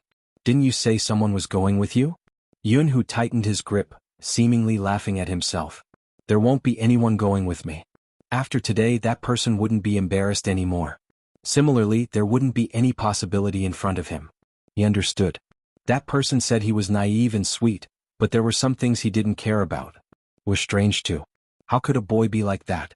Ever since he was young, he had always said that he would marry a girl and treat her well. These days, girls didn't have a sense of security. If he liked someone, he would only choose that person and treat her well for the rest of his life. When Lin Feng said this, there were other people around. Everyone burst into laughter, but the meaning behind it was unclear. Only he sat at the side, envious of the person he would like. Once he chose her, he would treat her well for the rest of his life. The sentence sounded so good. It was a pity that he would never be that person. Lin Feng, who was so clean and pure, would not accept his current behavior. Jianghu glanced down, reaching out to cover his expression. The person on the other end asked, "What's wrong with your voice? Why does it sound so weird? Are you feeling unwell?" Jianghu. There was no reply. The person on the other end froze. Then he exclaimed in shock, "Jianghu, are you crying? How is that possible?" Jianghu laughed. When his thin lips curved up, there was a trace at the corner of his lips. His voice was hoarse. "Why would I cry? You're thinking too much. I'm hanging up, ka." The phone was locked and the screen dimmed. His pitch-black eyes dimmed along with it. Time trickled by. Outside the hotel, Lin Feng didn't call Little Spade. There were some things that he had to solve himself. Otherwise he would be a coward. Besides, if Little Spade asked him why his stomach hurt, he couldn't possibly tell him that he had fed himself a bottle of erguotu in order to send himself to Yunhu's mouth. In the end it didn't work. It was embarrassing, wasn't it? Besides, he had to go home. He couldn't let the Empress Dowager do it herself. Sitting in a taxi, he felt dizzy the entire way.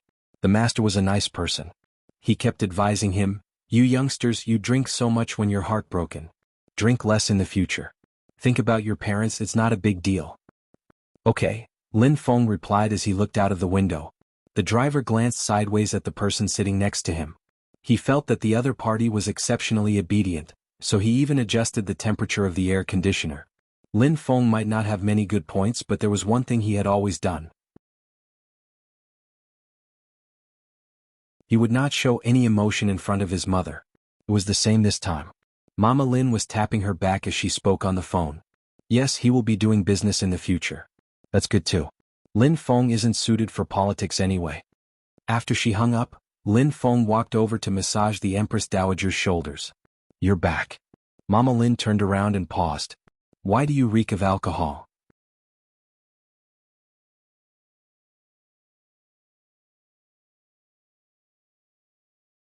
Chapter 1021. Lin Feng smiled brightly. "Supreme Alliance 1, I'm so happy that I drank. Look at you, you're already so old. Why can't you learn from Yunhu and be more mature?" Mama Lin nagged, but her eyes showed how much she liked her son. "Alright, you must be feeling terrible after drinking. Go drink some hot water and sleep." "MMH," Lin Feng replied. After drinking the hot water, he walked upstairs. After he threw himself onto the bed, the aftereffects of the alcohol became stronger. It wasn't a stomachache but a burning sensation. Something wasn't right with his entire being. A long time ago he knew that he had to work hard to catch up to that person since he wasn't smart and Yunhu was too outstanding. That excellence had nothing to do with his family background. Ever since he was young, Yunhu had received more praises than anyone else. His mother had always treated him like the son next door and educated him. At that time he had been rather happy. His brother was outstanding because he was outstanding. But from now on he probably wouldn't be able to catch up to him. Now, someone else had gone overseas with him. He had stayed here. That wasn't too bad. He still had things he had to do. Lin Feng curled up in his blanket, glancing at a spot in the corner of the room before closing his eyes. Qin family's house, second floor. When Bo Jio woke up, there was no one beside her. The light on her phone was blinking. She swiped the screen and saw a missed call from Lin Feng. Bo Jio stood up on one leg and dialed the number. It rang for a while but no one picked up. When the call ended, Bo Jio frowned and sent him a message. "Team Beauty, what's wrong?" He replied instantly. "Nothing, I was just sleeping. I wanted to celebrate with you but I'm too tired now, I just want to sleep." Bo Jio glanced at the reply and typed a few more words. "Let Almighty Yun celebrate with you." Lin Feng replied, "MMH." He only replied with an MMH? That didn't seem like someone's style. Bo Jio had wanted to ask more. The door was suddenly pushed open. It was movie queen in and behind her was the director who had wanted her to act in a movie. The director's eyes lit up when he saw Bo Jio. "Mr. Fu, I would like to extend my sincere invitation to you to participate in our movie. Both your aura and the way you play are perfect for the hacker in the movie. I guarantee that you will accept our description of the character." Honestly, Bo Jio was still in a daze. She had originally thought that the first thing she would see after waking up would be the Almighty's handsome face. He didn't see the Almighty but he saw the director. Bo Jio pressed down on her silver hair, wondering where the Almighty had gone. Movie queen and wanted to laugh. The child definitely didn't know what kind of state he was in. She looked slightly adorable, as if she wanted to find her ice-cold boy as soon as she woke up. the considerate movie queen, and couldn't let them keep searching.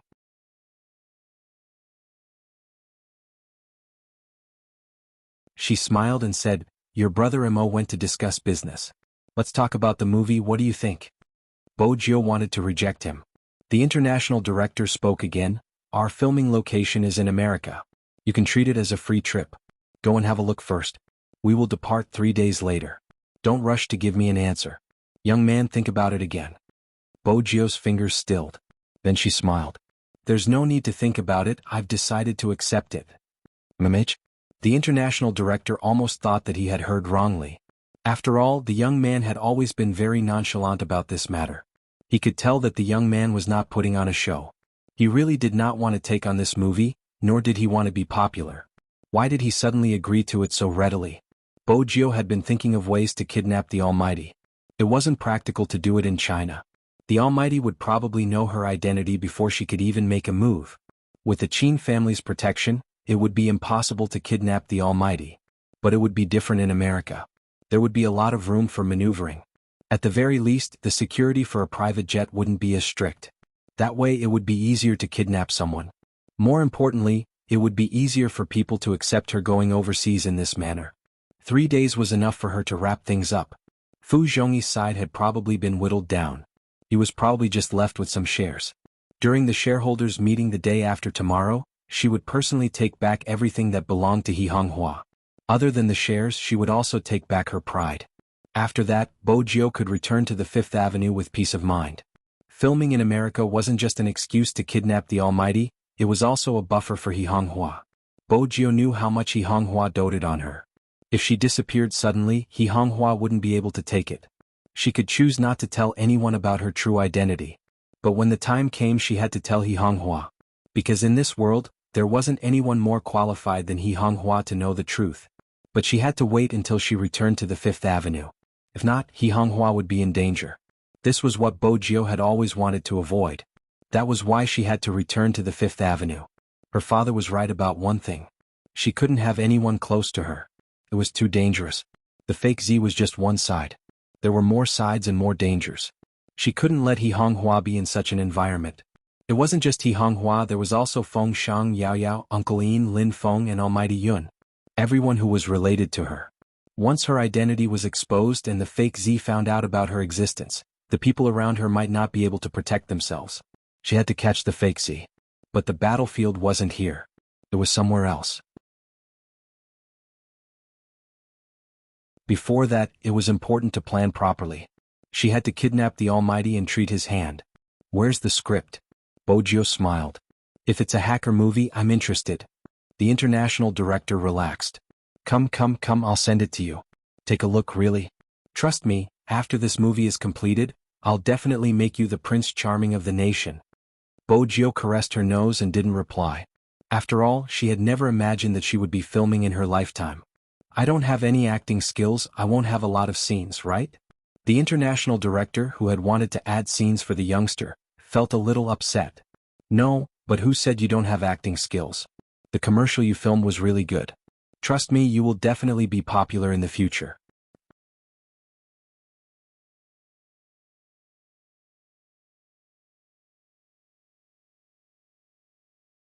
Chapter 1022. Listen to me, it's like this. The international director was really a drama addict. He started to speak in English when he was agitated. In the end, he seemed to have realized something, turning towards Bo Jio. I forgot to speak in Chinese, let me repeat myself. Bo Jio, movie queen, uncovered her mouth and giggled. After all, Jio's helpless expression of wanting to say something was too cute. She really wanted to reach out and pinch that fair and clean little face. Why couldn't he be her son? But it didn't matter, he would be considered part of her family once she married him. But she was worried about Mo. She had never seen her son so stubborn towards anyone. She wasn't sure if it was a good or bad thing. Outside the window, the night deepened by several degrees. In the study room of the Qin family's house, Qin Mo's gaze was so deep that there wasn't any warmth in it. You're saying that she has been preparing to leave the country recently? Yes, young master. The Special Forces soldier scrolled through the information on the computer, his voice deep. Besides, I realize that young Master Jio is very smart. Even though he is a high school student and seems to be playing esports on the surface, he is involved in many things. Even Fu Zhongyi, his father, was plotted against. Qin Mo's tone was calm. Taking back what was stolen is a courageous act. Fu Zhongyi deserves to be plotted against. The Special Forces soldier. Cough, cough, how could he have forgotten that his young master was obsessed with a certain youngster? He should have phrased his words better. Young Master Jiao's father isn't a good person. He even prepared some scandals regarding young Master Jiao to be exposed during the shareholders' meeting so that he can hold the company in his hands. Qin Mo tapped his fingers on the table. What scandals? Photos of young Master Jiao confessing to a man. The Special Forces soldier didn't want to talk about this since his boss wasn't in a good mood. As expected, the sound of a lighter came from the other end, followed by a cold voice. Who provided these photos? Invite them out for a chat. The Special Forces soldier knew that a chat with a young master wouldn't be friendly. What else did you find? Qin Mo wanted to smoke, but just as he was about to light it, he seemed to have recalled something. He frowned, tossing the silver lighter onto the table. The Special Forces soldier didn't understand. What else? No more. Qin Mo glanced up. Is she in contact with Hoshino? No. After all, from the start, Boss had said this was the most important direction of investigation. The two of them don't seem to be related. No, it doesn't matter. The better they hid it, the more it meant that their relationship was not shallow. Hoshino should be the childhood sweetheart the guy mentioned. Qin Mo had never cared so much about their childhood interactions. Especially when that guy was sleeping, he was still muttering the other party's name.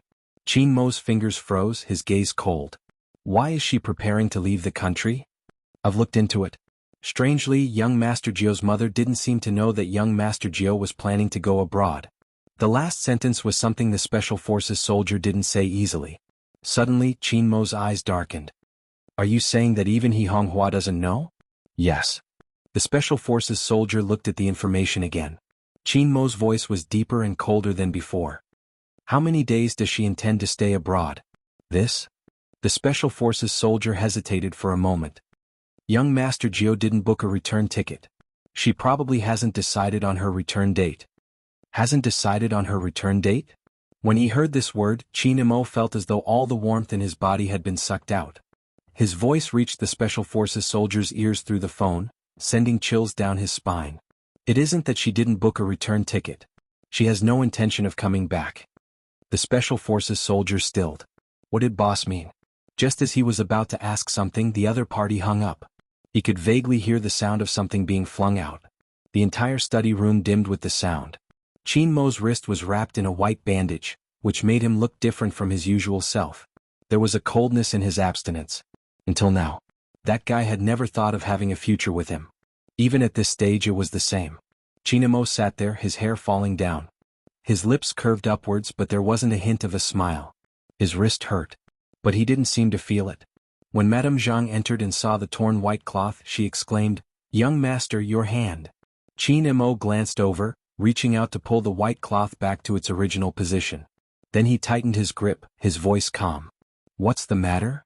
Auntie Jiang sensed the chill on her young master's body, but she didn't know what happened. She walked over to pick up the phone and placed it on the table. Madame asked me to tell young master that dinner is ready and young Master Jiao is here. I understand. Qin Mo seemed a little distracted. He only said that he understood and didn't say anything else. Madame Jiang glanced over the table and paused. Didn't young master place the mask on the coffee table outside? Why is there one here? Qin Mo frowned. The coffee table outside? Yes, I just put it away for young master. Didn't young master like this mask? Madame Jiang was right, Qin Mo really liked the mask. It wasn't because of anything special, but because it was a gift from someone.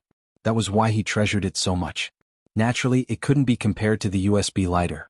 But basically he would keep anything Bo Jiao gave him even if it was a black mask. But Qin Mo remembered clearly that the mask had always been in his study room. He had never taken it out. So what exactly was the one Madame Jiang was looking at? Qin Mo narrowed his eyes. Madame Jiang, where did you keep the mask? It's at the coffee table. Young master didn't take it? Madame Jiang was puzzled. Qin Mo had already stood up. He walked towards the direction of the living room and stopped by the coffee table. His figure was very slender. Even though his wrist was still wrapped in bandages, the whiter his skin was, the more Qin Mo looked like a sick prince. He was so handsome that it made people feel pity for him. Qin Imo asked Madame Zhang. Madame Zhang nodded.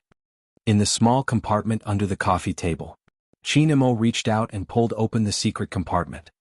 His slender fingers moved and a mask appeared in his palm.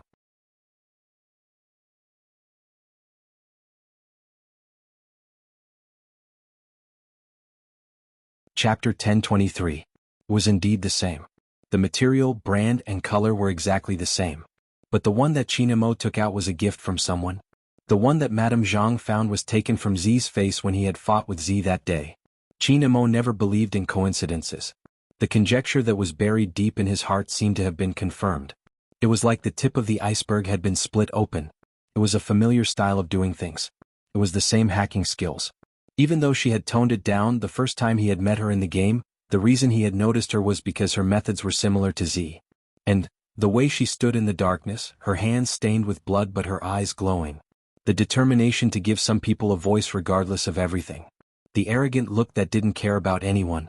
The dazzling disguise technique.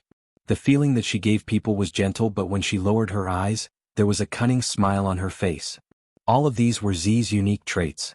He knew, but he didn't want to admit that she was Zi. Qin Imo stood there, his fingers tightening around the black mask in his hands. Madame Zhang didn't know what had happened. But this was the first time she saw her young master like this. There were obvious fluctuations in his emotions. His eyes started to shake violently. She didn't know what was going on. At this moment, the three people upstairs finished discussing the script and walked down. Bojio's legs were long and she walked in front. Ever since she woke up, she had been looking for her brother Imo. When she saw the tall and slender figure, her eyes lit up. She smiled and called out, "Brother Imo." In that instant, the international director had an illusion. Why did it feel like there was a tale behind the youngster? The youngster had always given him the impression that she was evil, untamed and hard to control, or mysterious with a layer of fog in her smile. But it had never been like this. How should he describe it? Little loyal dog? This must be his illusion. However, this illusion didn't fade as time passed. The silver-haired youngster walked towards the man without a word. Her clear voice carried other emotions. "Brother Imo, what are you looking at?" Auntie Zhang wanted to say something. Qin Imo glanced over and pushed the drawer inwards. Instantly, there was nothing in his hands. When he straightened his back, there wasn't a hint of emotion on his face. Nothing. Bojio arched a brow but didn't continue asking. The moment she saw his handsome face, Bojio only had one thought left in her mind. She was going to kidnap him and the Almighty would definitely be furious. However, she also knew how to coax people. When they reached the main house, she would ask Grandfather Butler to make more delicious food for the Almighty. She remembered that her pet loved to read since he was young. Before she went back, she would ask the butler to buy some books. Otherwise, her place would indeed lack a cultural atmosphere. Also, freshly ground coffee. She knew how to do that. However, the Almighty's skills were a problem. In order to avoid any unpleasantness between the two people, she had to prepare some medicine. The more Bojio thought about it, the harder it was to please the Almighty. Unlike her, she loved money. Even the Almighty couldn't be bought with money. Bojio wouldn't do the same stupid thing she had done when she was younger. He wanted to see if there was anything that the Almighty liked. Bojio thought about it seriously. Qin Imo glanced at her. He didn't mention the mask and pretended as though nothing had happened. He reached out and pulled the youngster over. He tidied the youngster's hair and asked calmly, "Are you hungry?" "MMH." Bojio smiled again. The international director was dumbfounded. He glanced at Movie Queenan as though saying, "You're not going to do anything about it?" Movie Queenan smiled elegantly, explaining everything. The international director understood and watched the interaction between the two of them. The youngster really liked to follow behind the man. She was even saying things like, "Brother Imo, I want to eat meat. I've been craving meat recently. I don't know why, but after some thought, I think it's because my body is growing and I need meat." Qin Imo glanced over, maintaining a distance between them. "When aren't you craving meat? You even use your body to hide your nature." The youngster smiled. She didn't say a word and dangled a lollipop. "Make it spicy. It's better with spicy beef." Qin Imo had walked into the kitchen and was mixing the ingredients. The international director was shocked. He had known his good friend's son since young. He had always been polite, but not everyone could get close to him. At that time, it wasn't that he hadn't thought of poaching Qin Yi away. But Qin Imo had only replied, "I'm not interested in acting, but I'm interested in film investments." I can work with you in this aspect. At that time, Qin Imo had been 17. He had been able to control the entire scene at such a young age. It seemed to have something to do with his background, but at the same time he was really noble. He would never have imagined that he would be mixing ingredients for someone. When Qin Imo picked up the chopsticks, he glanced at the youngster again. His gaze was unreadable. Bojio was confused. She blinked, the tear mole at the corner of her eye glowing brightly. Qin Imo dipped the chopsticks into the seasoning in the wooden bowl and brought it to the youngster's lips naturally. Bojio leaned over and tasted it. She narrowed her eyes like a cat.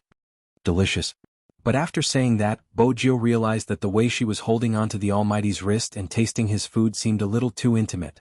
She paused and turned towards Movie Queen and the director had already sat down and were chatting.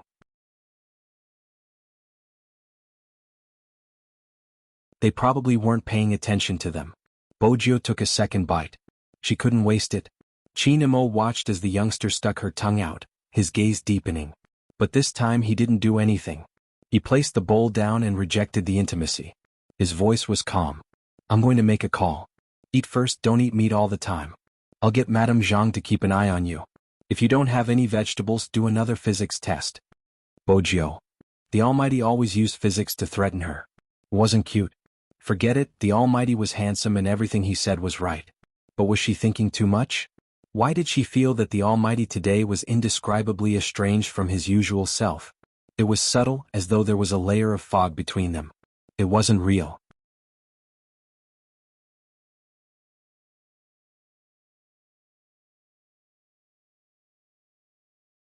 Chapter 1024. Qin Imo returned to the study room. The first thing he did was to look at the information he had gotten previously. It was clearly written that the youngster had never been to America and it was impossible for her to appear on Fifth Avenue. But the contact at the plaza that day, Qin Imo was certain that it was Z and that she wasn't an imposter. But how could he explain the difference in their ages and backgrounds? Qin Imo swiped his phone and made a call. No one expected that the person he called was Xiao Jing.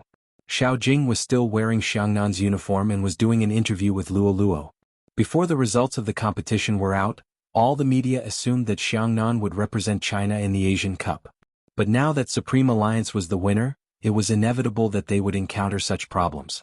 After Xiao Jing replied, his phone rang. The camera swept across his screen. When he saw Qin Mo's name, the interviewer was stunned. What was going on? Didn't they say that Qin Imo and Xiao Jing couldn't get along? Could it be that the rumors online were true? These two almighties were a love-hate couple? Luo Luo already knew that the two of them were in contact privately. She laughed lightly. It's a call from the official couple. Hurry up and pick it up. I'll be here. Xiao Jing didn't bother about his teammates' words. His demeanor was extremely important at this moment. He stood up and said, "Excuse me." Then he walked to the corner and picked up the call. "Hello. The question I asked you the other time." Qin Imo didn't beat around the bush. The side of his face was sharp from the light. His tone was calm. Other than the appearance of a second personality, there is another possibility. What is it? Xiao Jing didn't expect him to bring up the past. He paused. The other possibility is more ridiculous. You might not believe it. Qin Imo didn't speak. It was obvious that he was waiting for his answer. Xiao Jing spat out 4 words. Soul exchange. Soul call? Qin Imo froze. He frowned subconsciously and laughed. You know I don't believe in such things. Xiao Jing also knew that this was very hard to believe. My research topic involves this aspect.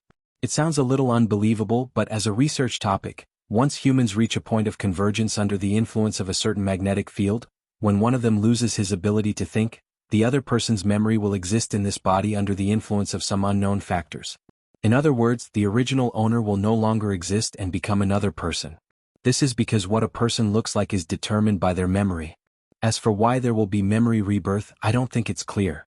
After all, this is just a proposal, and such a proposal is too absurd. There are extreme flaws in some aspects, which means that it can't be verified as scientific. But if there really is a person who suddenly becomes different from before, not only in personality but also in behavior and preferences, it's either the appearance of a second personality or the reconstruction of memories. Qin Imo listened to the words on the other end of the line. He knew very well how much Xiao Jing had studied these things, and he also knew that Xiao Jing was making a rational analysis. In reality, The youngster he knew didn't fit the evaluation of this person by the outside world. He was infatuated, pursued, good for nothing, liked to throw money around, was like a nouveau riche, had a weak personality and was like a sissy. This was the former young Master Fu.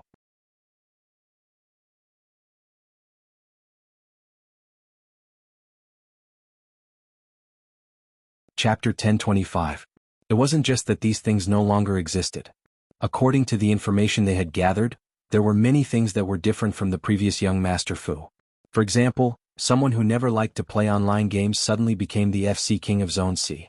That kind of hand speed and skill wasn't something that could be learned in a day or two.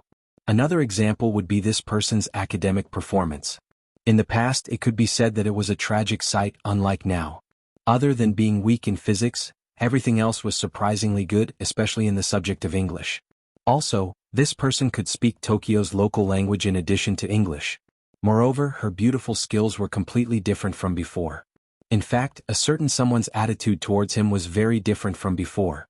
Even though he wasn't familiar with the person beside him, with Jianghu's reminder, he knew that someone used to be crazily infatuated with him and did everything to get him. Not only that, but she also seemed to have good feelings towards other people. He liked to treat people at nightclubs.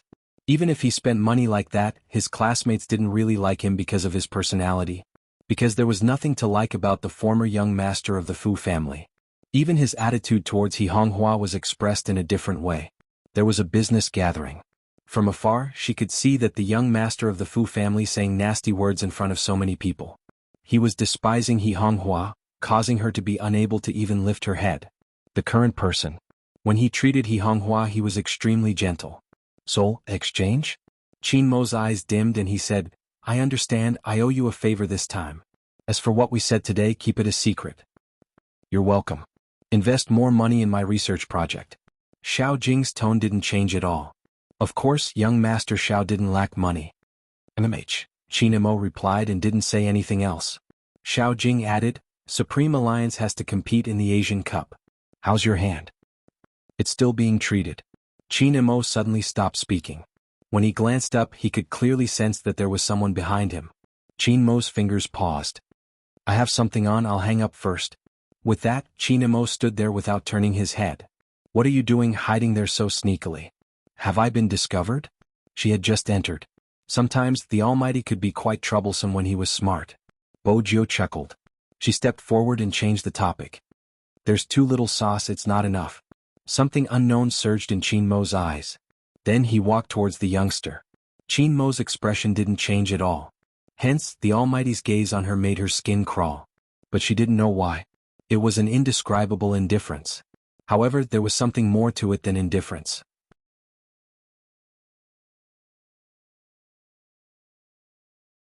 Bojo tried to figure out what was wrong with her. In the end, he couldn't figure it out. Qin Mo stuffed one hand into his trouser pocket and kept his phone. He lowered his lids to look at the youngster's bright eyes when she smiled. No wonder her mood changed when she heard him call her little Fujio. So, the person who lived in this shell had the surname Bo? Z, this time.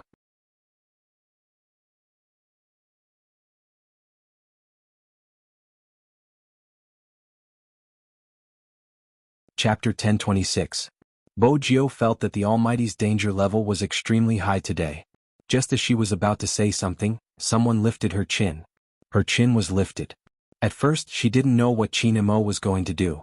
But when his finger brushed past the corner of her lips, there was a slight warmth as he rubbed against it. That was when Bo Jiu realized that the Almighty was wiping her mouth. It was as though a gust of wind had blown over. Her surroundings were filled with his familiar scent. It was thicker than the sandalwood in the room. The scent of mint and tobacco penetrated her heart. It was hard to escape. How much food did you secretly eat? You're so dirty.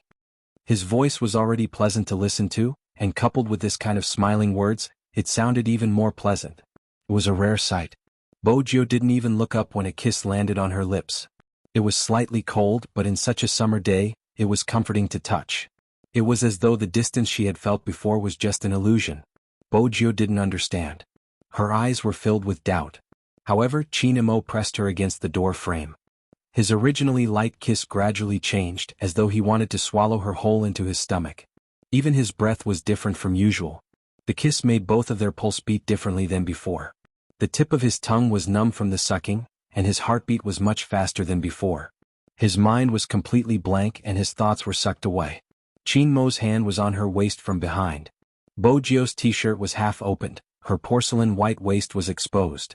Their position was indescribably intimate. Brother Mo. Bo Jio tilted her head, wanting him to stop. Indeed, Qin Mo stopped. His lips curled up, and his breath landed beside her ear. It was a little unstable and low. What? Don't you like it? That handsome face that was stained with love made him look like a demon from a cult. His pitch-black hair was also softer than usual, and that tone of his. Bo Jio narrowed her eyes and muttered, "Don't use your beauty to tempt me." Qin Mo paused. Then he smiled, reaching out to help the youngster tidy her clothes. He retracted his hand like a gentleman. "Let's go eat." "MMH," Bo Jio replied. She watched as he walked away. Something seemed amiss that she hadn't noticed. But she couldn't explain it. The two of them walked out of the study one after another. At this moment, the international director and movie queen and were almost done talking. He asked Bo Jio which day she was planning to fly over so that someone could make arrangements. Qin Mo's hand, which was swirling the red wine glass, paused. He asked casually, "Fly over?" Movie queen and chuckled with a hint of glee.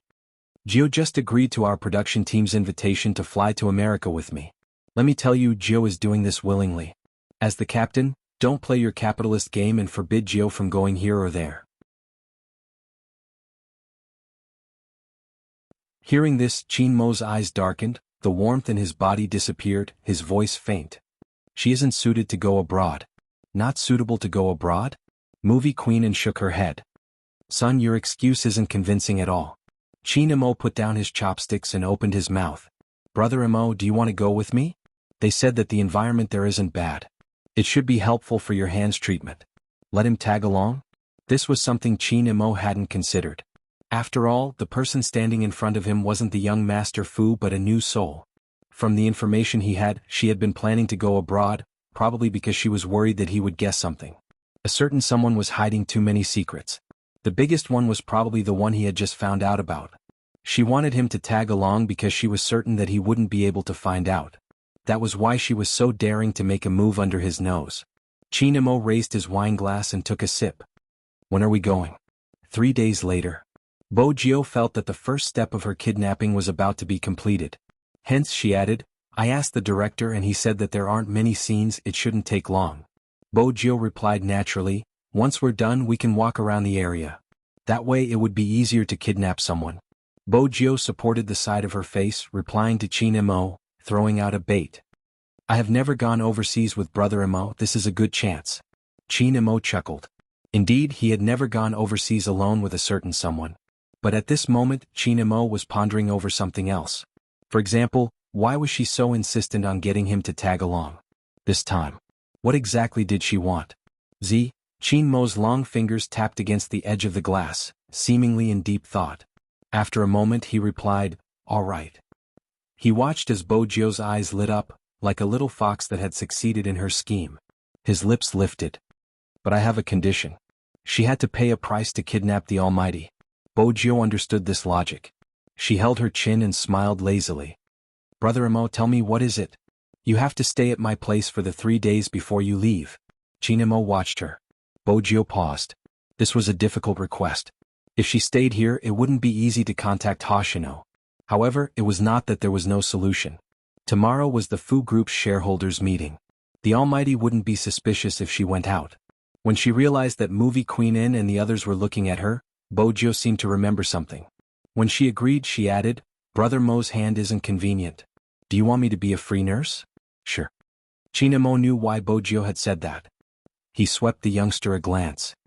"A nurse who sleeps by herself and doesn't care about the patient? I just got started, I'll get better in the future." Bo Jio laughed heartily, not forgetting to lower her head to eat the rice in her bowl. Qin Mo watched the youngster beside him. She was exceptionally obedient during meals. When she lowered her head, she would be fluffy. When she lifted her head, she would definitely be craving for a particular dish. She was adorable no matter how he looked at her. No matter how accurate Qin Mo's analysis of Z. He had never thought about it. In reality, when the Real Z appeared in front of him, she would be like this. He recalled the first time they fought on the 5th Avenue. That arrogant youngster, who didn't seem to diminish even when she was surrounded by the police, was right beside his hand.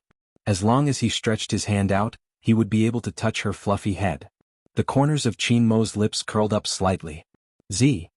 You're tuning in to the Han Li's Wuxia Adventures YouTube channel. We're so grateful for your support, and don't forget to subscribe to join us on this incredible journey through captivating stories.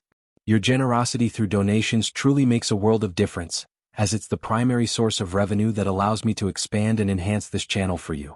Thank you from the bottom of my heart for being a part of this adventure.